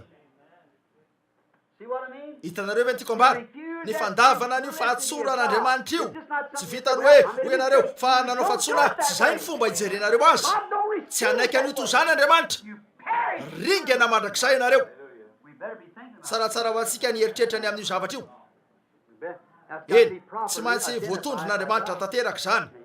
Hitanareo avy eo raha zay ny zava-misy de teniny io. Hitanareo tahaka an'ireo zay nanda any Mosesy nanda ny Eli nanda ny Jaona nanda ny Jesosy tamin'ny androny eto avelao ilaza zavatra kely aminareo ary ko antenaiko fa tsy de andratra loatra aho nefa jereo nampanatsona ho an'ny Houston Texas aho ndray andro iny nitady zay azahoana famela-kelo ka namory olona maromaro ivory aho mba hitoriana ny afatra ka hitaona ny olona no sinio famela-kelo ka an'io zazalahy tanora sy zazavavy tanora io hainareo tsara fa tafitra teo amin'ny olona an'io izy ireo. Ataoko fa nivakinareo tao amin'ny gazety zany fa vinatony Ramsey Ayers zany fa Ramsey Ayers nahazo sary an'ilay anjelin'ny tompo zay ahitazanareo etsy katolika romanina izy io ary jiosy ny vadiny fa nivady tamin'io vehivavy jiosy io izy fa tsy mba tian'izy ireo ny fampiresaka fivavahana sy sisa toy izany ary Ted Kipperman zay niray raharaha taminy ny tompon'ny studio du glace ary efa tonga teo izy fa teo nanambanany Ramsey Best ny mpampianatra Best avy amin'ny fiangonana Batista totondro teo ambanin'ny orony rahalahy Bosart ka nataony hoe eny alay fisary aho eto ampanaovana an'izao hoy izy fa endako nodry ty ilay andro ty ary antoko amin'ny hevitra fiasako zany ho toy ny fahatsiarovana ny fanasitran'Andriamanitra fa taloha nandehanako tany Houston na Texas efa niteny tamiko ny tompo mba akeo ary tamin'ny anaran'ny tompony na teo aho ary fantatrareo rehetra ny ady hevitra sisa nisy teo efa nivakinareo tao amin'ny boky sisisy zany ary zay nisy teo tamin'ny oalina io niezaka nandeha tampanetretena fotsiny aho fa oreo andehan'olona dodo saina izy ireo hoy ny mpampianatra Best tsy afakory izy ireo fa andehan'olona dodo saina fotsiny hoy izy tsy misy karazan'olona mininy hoe fanasitranan'Andriamanitra zany andehan'olona misy fahavoazana io tsy nalala izy ireo fa Andriamanitra tao amin'ny fahatsonana anteo fa hoy izy tsy mahay ny gramara ny anarana tany an-tsekoly akory io lehilahy io fa avy leta tokoa tamin'ireo diplôma rehetra mety ho azony izy ka natonga azy ny hevitra fa voately mora fotsiny rahalahy Bosart fa raha ny teny resahana tsy tonga hatreo amin'ny ranjony akory izy. Hitanareo nalala ny zavatra ninono raha labosort betsaka aminareo mpanarady azy mipetraka eto no nanatrika an'io adihevitra io zay nisy teo de nalefa ny fotsiny reo teny fanaratsiana isan-karazany nanao anay ho andiana dotosainy hoy izy tsy mino toy zany ny olona salamasainy ora labosort andrasikely hoy izy firy aminareo eto amin'ity tanàna ity telo alina teo eo ny teo tamin'io alina io niara-mipetraka taminay toy zao firy aminareo eto amin'ity tanàna ity ny bakany amin'ireny fiangonana batista mahafinaritra lehibe reny no afaka naprofo miaraka amin'ny fanambarany mpitsabo fa sitrana tamin'ny herin'andriamanitra izy hatramina teto amin'ity tanàna ity andrala branam mitsangana telo mizato ny olona nitsangana ahoanany amin'izao zay nisy teo andriamanitra ny afy natao amin'ny fahatsorana de ozy rahalahy ozy eto io mpanasitrana avy amin'andriamanitra io ao ka ahita azy anao hypnotizy olona de velao ahitany amin'ny olona io afaka heritona ary tetikip ary teo aers lay nakan'io sary io mihitsy hoy izy tsy afakory ram'izay branama fampanao hypnotizy fotsiny nahita vehivavy nisy goatra teo mitendany toy zao aho ary hoy izy nataony hypnotizy io vehivavy io ndresaka taminy any ampitsony iny efa tsy teo tsony lay goatra hoy izy nataony hypnotizy izy io ary o nanimbazibatsotro zao izy lolazainy fa tokony hiala tao tanàna ka izy mihitsy nandroaka eny sy sisa toy zany lohateny be teo amin'ny pejy voalohany tamin'ny ositaona kronika io tsy nilobavana de kely azy nianao ny asany raiko nateo a de zay fotsiny ny mitoetra amin'ity teny ity nandefa teo izy ko dia rarahany zany tamin'io alina io rehefa nakeo ny tenako de hoy a tsy mba mpanasitrana avy amin'andriamanitra ny tenako tsy zany a raha misy milaza zany hoy a de diso izy ary hoy a tsy tiako aho raha antsona hoe mpanasitrana avy amin'andriamanitra hoy a raha mitory famonjena ny mpampianatra bes tetona de tsy hotiny ny antsona hoe mpamonjy avy amin'andriamanitra de hoy a koa mitory ny fanasitranana avy amin'andriamanitra nefa tsy tiako ny antsona hoe mpanasitrana avy amin'andriamanitra lazaina nefa fa tsy mpamonjy avy amin'andriamanitra ny tenany azo antoka fa tsy zany izy za koa tsy mpanasitrana avy amin'andriamanitra fa nidikapoka taminy nahasitranana antsika ka zany no tondroko hitanareo de hoy izy fadala zany anareo tsara tsy nahatombony izy ary hoy a fa raha ny fanatrehan'andriamanitra azo zao fanomezam-pahasoavany zao zao anjely nitompo zao raha izany misy olana de azo profony zany ary saika tamin'izay fotoana zay indro fanidina nitokodina teo amiko izy io hoy a tsy laiko tsony miteny ankehitriny izy no efa niteny ho ah de nivoaka ary nakanosy taonina de lay tanàna lehibe zay isan'ny tanàna mahafinaritra indrindra misy eto amin'ny firenena rehefa nandeha teo aho ndray andro iny mahameratra tokoa ny fijery an'io tanàna io maloto ny lalana ny toerana fandraisana teo amin'ny arabeny texasa mihitsy nakao amin'ity hôtely rais aho zay toerana falehandreo mpilalao orona tsara fahiny de nakao amin'ny riana ambaniny tany aho lay fitrona kafe nendakendaka ny plafond feno plante raha teny amin'ny tany sady marikoriko ny maloto ary feno disadisa teo nivondreo mpitoro teny de toy zay tsy mbola natrehako nareko teo amin'ny fiainako nahoana ny fandavana ny azavana de ny fizorana ao amin'ny aizina indro fa mipetraka ao amin'ny fiadikefitry ny fahafatesanyireo zanany eny nidin'andriamanitra rehefa voaseho ny fahatsorana nefa ny lavina de naneo ny tena ny tao amin'ny fahatsoran'andriamanitra ary teo no nakan'izy ireo an'io sary zay niparitaka maneran-tany io nareo paisiansa zany laza fa izany any vatana supernaturel azo sary hatramin'izay teo amin'ny tantarany zao tontolo zao ka miantona ao Washington DC ao amin'ny fitehirizana andreo tao zavatra religiosy zany misy voaseho ny fahatsorana teo hitanareo manafina ny tenany ao amin'ny fahatsoran'andriamanitra avy eo maneho ny tenany hitanareo eny nanafina ny tenany tao amin'ny fahafatesan'ny Kristy izy nefa naneo ny tenany tao amin'ny fitsanganana oh la maro hafa koa azonareo zary sika tsy misy farany amin'io afaka hitohy hatrany ny fitantarana fa izay no izy hitanareo ny fandavana ny anaiky fa misy ny tara-pahazavana de ny fankanesana ao amin'ny efitra ambany tany ka nakipy maso amin'ny hazavana ary marina zany tsaro fa ny fomba tokana adisonareo de ny fandavanareo ny marina aloha hitanareo ary ny fandavanareo ny anokatra ny masinareo de iainao amin'ny aiziny ianareo hitanareo raha lavinareo tsotro zao nijery ahoana ny fomba hitanareo reo zavatra tsotra jereny reo zavatra tsotra amavaininareo fa tsy reo zavatra lehibe zay zanareo atao ola de jereo ary avelao ilaza aminareo ny Matthieu 1:10 hoy izy raha mety mandray anareo de izy no izy hitanareo io lay ny rahana hoe malohako fa atsorana no nisy teo nisy nanontany azy ndray mandeha hoe nahoana no milaza ny mpanorandalàna fa hoy izy hiakatra ao Jerosalema ny zanak'olona atolotra eo an-tanan'ny mpanota ary amono ny zanak'olona izy ireo de ho faty izy fa hitsangana indray amin'ny andro fahatelo hoy izy raha teny ambony teny aza milaza amin'olona ny fahitana fa reo mpianatra eny eritrereto zao reo mpianatra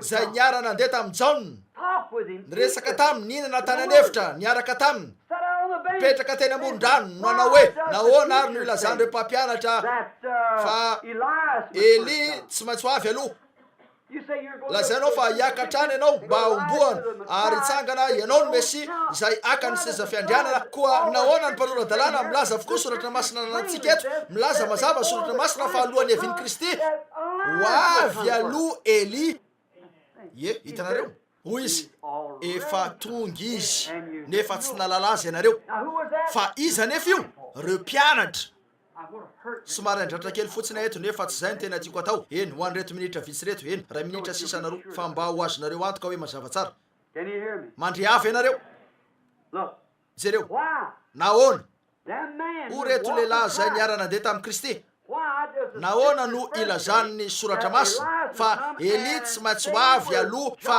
Jaona no nitaona azy ireo hiova fo nefa tsy nalala azy akory izy ireo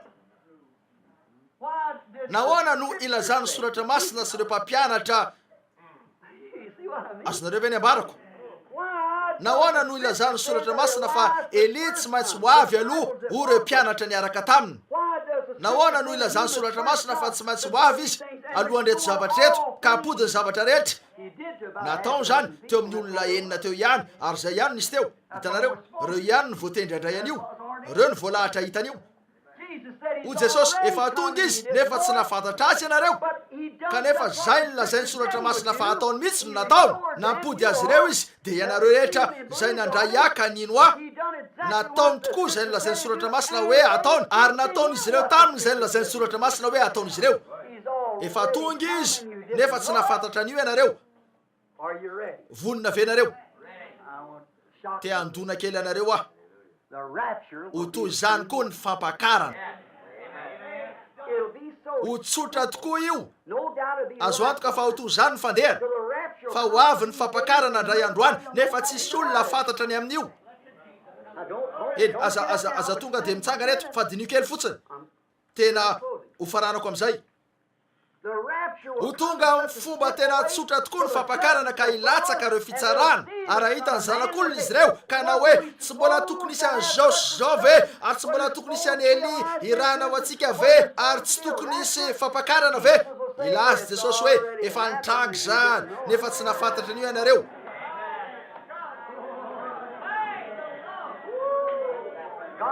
Andriamanitra ao amin'ny fahatsorana hitanareo eny hiditra amin'ny fampianarana lala tokoa sika amin'ny herinandro ty mikasika ane eny mario ny fampakarana ho vitsy tokoa reo zay ho ao amin'io ampakarina io tsy mba ho ankehitriny hitanareo hoe ny fahazahoan'ireo mpampianatra an'io misy kisarisary eo amin'izy ireo ary eo no anehoany fa folo tapitrisa ny olona hiakatra eo ka zay metodista rehetra raha mpitory teny metodista izy fa raha pentekotista io de hoe zay pentekotista rehetra nandeha tsy ho tafiditra amin'io mihitsy izy ireo isy anankiray angamba ialy eto Jeffersonville olona ray fotsiny no tsy hita ilaza izy ireo hoe fa ianareo tsy alala ny sisa rehetra isy ray hiala ny Georgie hitanareo isy ray hiala ao Afrika ary andeha atao hoe dimanjato ny olona velona andeha ao amin'ny fampakarana eny tsy ny mpikambana amin'ny fiangonana io ny ampakarina io tsy ny fiangonana zany ny ampakarina io hitanareo amin'ny manarivony maro no hitsangana amin'ny fiangonana kanefa amin'ilay fitsanganana manaraka zany tsy velona izy ireo mara-patapitra ny arifotoana hitanareo fa ny eo amin'ny ampakarina raha misy dimanjato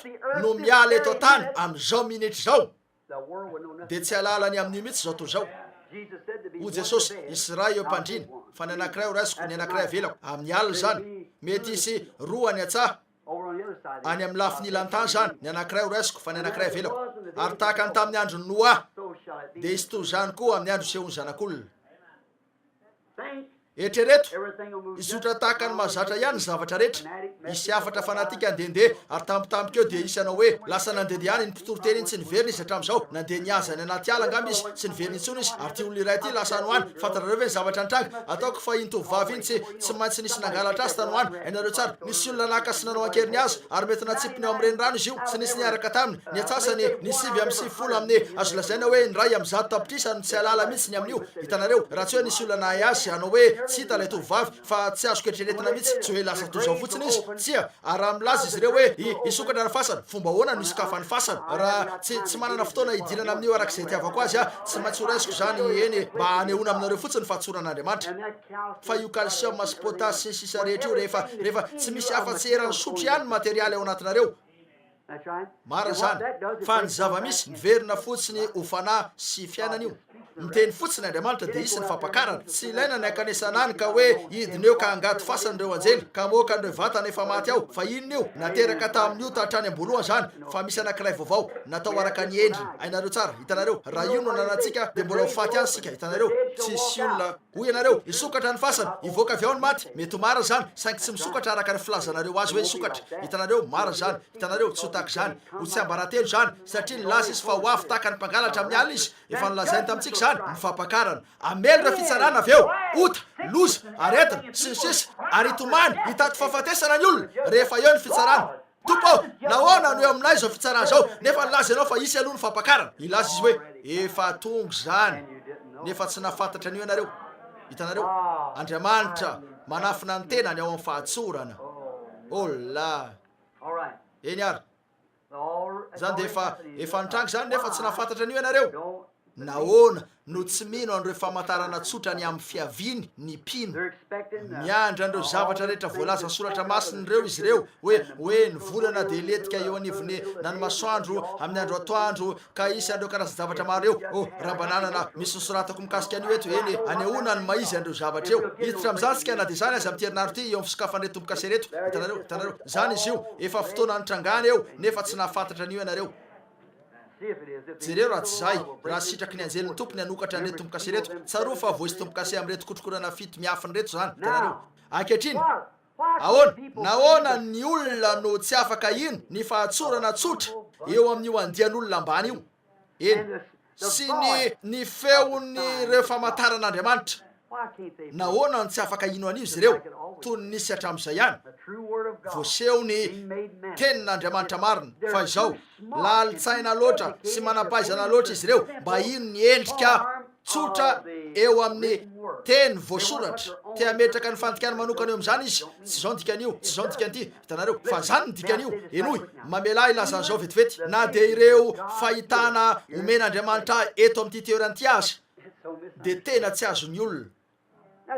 Zay no mahatonga anareo mandrea milaza ao amin'ny oronam-peo hoe lazao zay lazain'ny oronam-peo, lazao zay lazain'ny fahitana. Eny raha mifoha tsara ianareo dia ahita zavatra. Hitanareo antenaiko fa tsy ilaiko ny azona an'izany eto an-tanako mba nehoana aminareo. Hitanareo ianareo dia efa eo zany eo amin'ny fiafaransika. Hitanareo eny tompoko diso an'io ny lalitsaina sy ny manam-pahaizana. Reo fahitana tsotra rehefa voaseho amin'ny fahatsorana tokoa zany dia lasa mandalo fotsiny eo an-tampon-dohan'ny olona. Hitanareo satria nahita fahitana sady niteny taminareo rehetra hoe andeha zany ary ianareo tsara fa tafitoana tamin'izany ny olona ary teo nandefasan'Andriamanitra ny tamiko ho amin'izany tanjona zany mba hiverina miaraka amin'ny fantikana feno izay naneho ny fahalasan'ny reniko sy ny sisa toy izany dia niverina ka nilazany io mialoha ary nitranga tokoa araka ny fomba nilazany azy zany. Hitanareo na izany azy tonga teo mihitsy Jaona ka nanambara hoy izy tsy zany Mesia fa zany feo an'ilay miatso ananefitra. Reo mpianany mihitsy aveo no nilaza hoe nahoana no milaza ny mpanoradalàna ny soratra masina dia mampianatra fa Elia tsy maintsy ho avy aloha. Hitanareo ny fahatsoran'Andriamanitra no mandeha mijanona eo tampodohan'ny olona fotsiny. Avy aloha raisiko zao dia ho faranako aveo, ho faranako miaraka amin'ny fanampian'Andriamanitra. Hitanareo jereo andeha laliny zany ary mialatsiny raha miteny aminareo hoe ho faranako nefa avy eo. Jereo mialatsiny raha miazona anareo kanefa afaka ora vitsy hiverina eto sika. Jereo andeha ho raisitsika ny ranomainty indray mitete. Misy tanjona ny zavatra rehetra, misy tanjona ny angonanareo eto zao maraina zao. Ny sakafo tao an-tranonao ary Charlie Rinelli misy tanjona ny nandrahoanao sakafo aho. Ka misy tanjona ny zavatra rehetra, misy tanjona ny nananganana an'ity fiangonana ity, tsy misy zavatra ka tsy misy tanjona sy antony. Andeha ho raisitsika ny ranomainty indray mitete eto mandre avy ianareo. Andeha ho raisitsika ny ranomainty indray mitete ary hijeriny amin'io. Ino zany ranomainty indray mitete? Taizany ny aviany. Eny ary andeha sika ndray io ranomainty indray mitete io eto. Zany dia andeha tao hoe mainty io ranomainty io. Eny misy tanjona ny fisiny io ranomainty io. Afaka noratra famelan-keloka ho ahy zany raha ao hivoaka ny fontsy. Afaka noratra famelan-keloka ho ahy avy amin'ny efitranon'ireo voaheliko nofaty zany. Zany ve afaka noratra ny Jaona telo enina ambin'ny folo zany ka monjy ny fanahiko amin'ny finoko an'io. Tsy marina ve zany na mety anao sininy fandefasana ho faty zany. hitanareo afaka nameloka eo amin'ny toerana fitsanana io misy tanjona any amin'io tsy zany ve fa andesika jeriny amin'ny ranomainty kely io mba ahitana ny aviny eny ranomainty io nakamban'ireo akora simika maro sisa mandrapatonga no ranomainty ary maity zany ararao eo amin'ny lambanareo zany fa ho voapetiny io misy zavatra namboaritsika nefa zay natsy hoe fanalana tasy mampiasanao javel fanalana tasy anareo vehivavy koa oresiko ny ranomainty indray mitete ary ararako amin'ny tavoahangy misy fanalana tasy inona no nahazo an'ilay ranomainty eo hitanareo nahoana nisy fanalana tasy namboarina de reo akora simika no volavolaina sy namboarina ikabana mba ampirava tanteraka ny oloky io ka tsy ho hitanareo intsony zany eny misy rano ny ampahany amin'ny fanalana tasy ny rano de aintso roa izay hydrogène sy oxygène ary ny hydrogène sy ny oxygène samy mipoka mampidozy izy roa ary koa rano tena marina lavenina ny hydrogène sy ny oxygène tahaka izany io marina zany lavenina ratsimika lavenina ratsimika fotsiny eny akambany zany fa azo rano ianareo raha vao anefa zany de azo hydrogène sy oxygène ianareo ary mitoto zany an-trano ankehitriny mba hidirana amin'io andesika indray eny tsy vitako ny eny mety misy simiste mipetraka eto ary tiako ny laza zao satria mety simiste ianao zao tsy haiko ny raikim-poy saingy tiako fotsiny anazavana io amin'ny fahaizako azy tsotra manokana amin'ny fahatokina fa aneo ny tenany eo amin'izany Andriamanitra jereo andrarahako ranomainty indray mitete ao amin'ny fanalana tasy ina no mitranga miala avy atrany lay pentina mainty tsy vitanareo tsony ny ahitan'io indray raha ilaina ny tady azy lasy zany tsy ho hitanareo tsony io inona no mitranga eny tsy mahita zavatra mivoaka avy ao ianareo tsy mahita anareo nahoana tsy mahita satria efa ravy io eny ilaza sasa hoe niverina ny am'ireo asidra ny alany zany avy aiza ary reo asidry reo hitanareo fa hoy ianareo nisy zavatra iray niaviny zany eny ary hoy ianareo ohatra hoe etona no niteraka asidra avy aiza ary ny etona fa eo de ilasika hoe molecule no niteraka etona avy aiza ary ny molecule avy amin'ny atoma avy aiza ary ny atoma avy amin'ny électron avy aiza ary zany azavana kosmika hitanareo efa lasa lavitra noho zay hitan'ny simiste ianareo eo koa raha tena zavatra zany na zavatra noarina de ilainy ny ho tonga avy amin'ny pahary koa tsy kisendrasendra no hipetrahanareo eto tsy kisendrasendra nitazonako anareo eto hatramin'ny 12 sasany na amin'ny 2 ora ny tompo no malavorary ny diany marina hitanareo misy antony ny am'izany raha mino ianareo de misy antony raha tsy mino ianareo de misy antony mitovy amin'io ranomainty ihany eny andesika hijeriny amin'io eny izao aloha andeha atao hoe rehefa tonga isika eo amin'ny averintsika hatreo amin'ny molecule zany ankehitriny rasitsika ny molecule ataoko hoe ny molecule ray ampitombona ny molecule sivy ampitombona ny molecule 12 eny raha toka araky 12 io dia amoaka mena fa tsy maintsy 12 zany mba ho mainty hidina eo amin'ny atome sika aveo ny atome sivy enina no teo ampitombona plus 4 mba anome ny atome 12 raha toka 12 io de mety ho volomparasy hitanareo de raha vanareo to zany hatrany ihany maneo zany fa nisy zavatra tany hatramin'ny voalohany mila fandiniana tsotra fotsiny no ariny zany tsy maintsy nisy pahary io nivoaka avy amin'ny pahary zany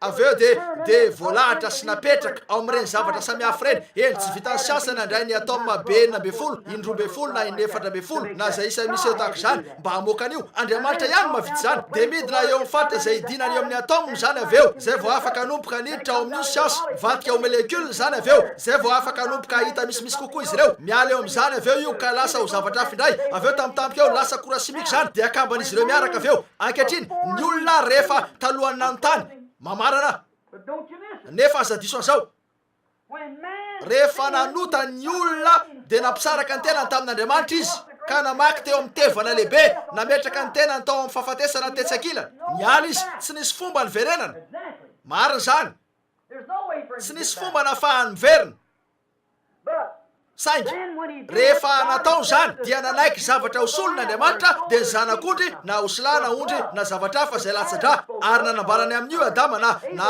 Abela no nanambarany amin'io taty ambadik'ilay tevana zanak'Andriamanitra izy teto amin'ny ilany teto, tsy mika avy tao amin'Andriamanitra izy, mpandova ny tany, afaka ny baiko ny natiora, afaka ny tena izy de nisy zany. Eny, pahary mihitsy ny tenany, tsy mika avy amin'Andriamanitra.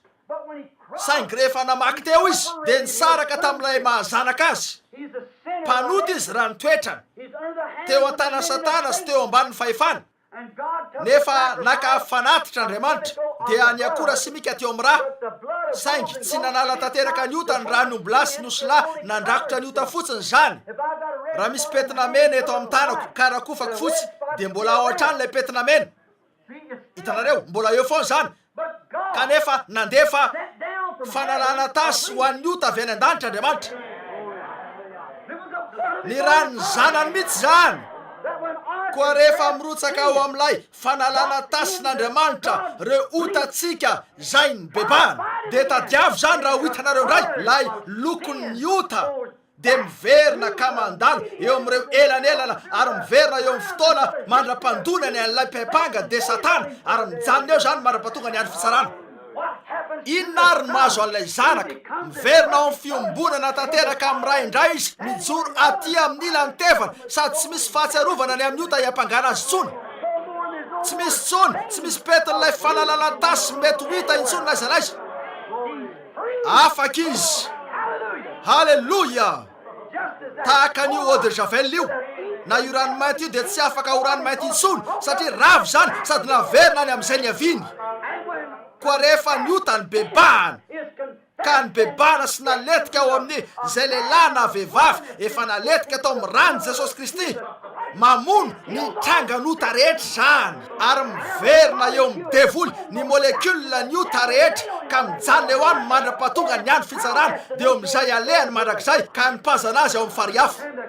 Fa nitoy ilay tevana ka tsy ho tsarovana intsony, ary mitoetra ho voamarina ny olona anankiray ho toy ny zanak'Andriamanitra.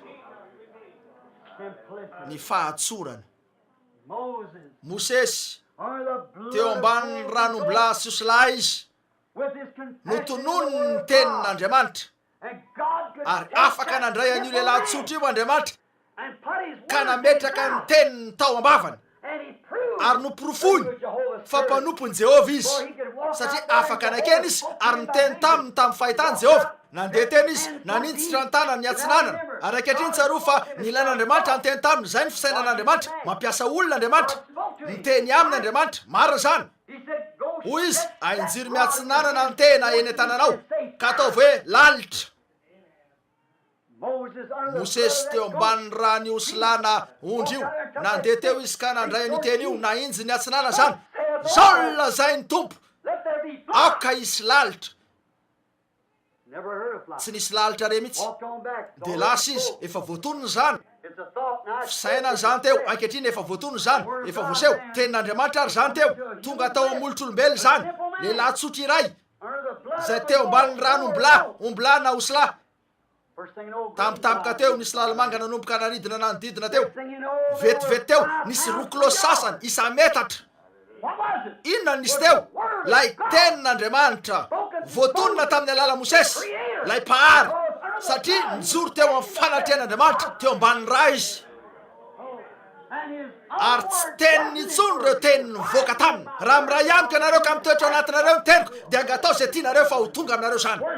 Aiza ny toerana misy ny fiangonana, aoka isaoana, nefa tsy nisy saoana eran'ny firenena, fa tao anatin'ny adiny ray nisy 3 metatra ny ateviny zany teo amin'ny toerana io. Inona nisy teo? Andriamanitra no teo, lay pahary, ny afo natao amin'ny lehilahy tsotra iray.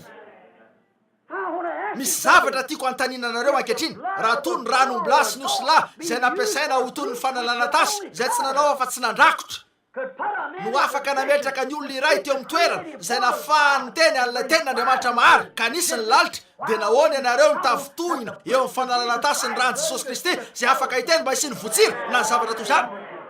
Aza manao an'izany, aza tafitohina eo amin'ny fahatsorana. Inoy fa mbola mitoetra ho Andriamanitra izy. Oh la, ny famelana ny ota. Oh, toy inona no andriko ny afako, eo koa ny marika 220 raha ilaza amin'ity tendrombohitra ty ianareo hoe mifindra ka tsy hanana amponareo, fa mino fa ho tonga izay lazainareo. Oh, dia ho azonareo zay nolazainareo. Manana telo na efatra peja eto, tsy maintsy avelako fotsiny zany, misaotra anareo. Andriamanitra manafina ny tenany ao amin'ny fahatsorany. Tsy hitanareo ve misy zavatra diso anoany, misy zavatra diso anoany. Rehefa manao fanambarana Andriamanitra tsy afaka andainga izy, efa nampanantena izy. Hitanareo, miafina ao amin'ny fahatsorana izy. Tsotra loatra zany. Ony manampaizana sy manantsaina hoe zany de telepatia zany nanto zany. Hainareo fa vitan'Andriamanitra niverina faingana eo amin'ny fizotrany fotoana ka hiteny aminareo etsy aoriana tsy mihitsy ny zavatra nitranga. Hiteny aminareo mihitsy ny maizy anareo anio sy zay maizy anareo amin'ny hoavy. Mbola amin'ny alalan'ilay fanalana tasin'i Jesosy Kristy hatrany zany, zay afaka andray ny mpanota iray ka analana tasy azy ao amin'izany, dia joro eo fanatrehan'Andriamanitra izy. Raha miray amika anareo ka mitoetra anatinareo ny teniko, azonareo angatana zay tianareo fa ho tonga zany. Zay mino miasa ataoko no ataony koa. Ahoana no anameloanareo tsy voalaza ao amin'ny lalanareo va fa reo zay avily ny ten'Andriamanitra. Reo mpaminany tsy nataonareo hoe Andriamanitra va ireny, ko ahoana no afanareo manameloka ahy raha milaza ny tenako zanak'Andriamanitra. Diso tamin'ny fahitana an'io izy ireo, diso tamin'ny fahitana an'io izy ireo. Ankehitriny ry fiangonana, ny amin'ireo afatra zay ho tonga manomboka rahariva, aza diso amin'ny fahitana zany. Hitanareo, jereo ny andro ivelomantsika ankehitriny. Ary tsaroa fa ny rahan'i Jesosy Kristy no mitondra ny ota ho lavitra anareo tokoa, ka tsy ao amin'ny fahatsiarovan'Andriamanitra intsony akory io. Manala ny petina rehetra zany. Namela petina jaky ny ota no sasano fotsy toy ny ora-panaly zany. Koa eo anatrehany seza fiandrianana mijoro lavrary ao aminy aho. La ahoana ny malavrary aho, ahoana ny malavrary aho no ny raha tsy za fa io raha zay mijoro manelanelana n'Andriamanitra amiko io nekeko zany, ary nataony io mpanota fa Andriamanitra izy. Manelanelana nefa lay akora simika mba hamono ny ota ko dia mahita fotsy toy ny rano ao anaty fanalana tasy Andriamanitra. Efa lasa ny otako, tsy afaka natratra azy zany satria misy fanaritra mipetraka eo. Aiza lay finoantsika mba ino ny tenin'Andriamanitra tsotra, fa izay lazain'Andriamanitra ihany raha iso amin'ny teniny izy. Manafina ny tenany ao amin'ny fahatsoran'ilay andiany kely manetry ten'Andriamanitra ankehitriny, fa ndray androany aneo ny tenany tozaina izy azy hatrany tamin'ireo andro lasa izy. Ty azy va ianareo? Tiako izy, tiako izy satria ny tiay mialoha.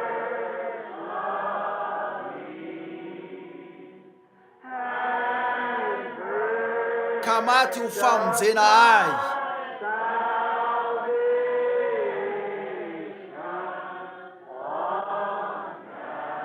Teo amin'ny hazo tao Kalvari. Ty azy va ianareo? Tsy mahafinaritra va izy?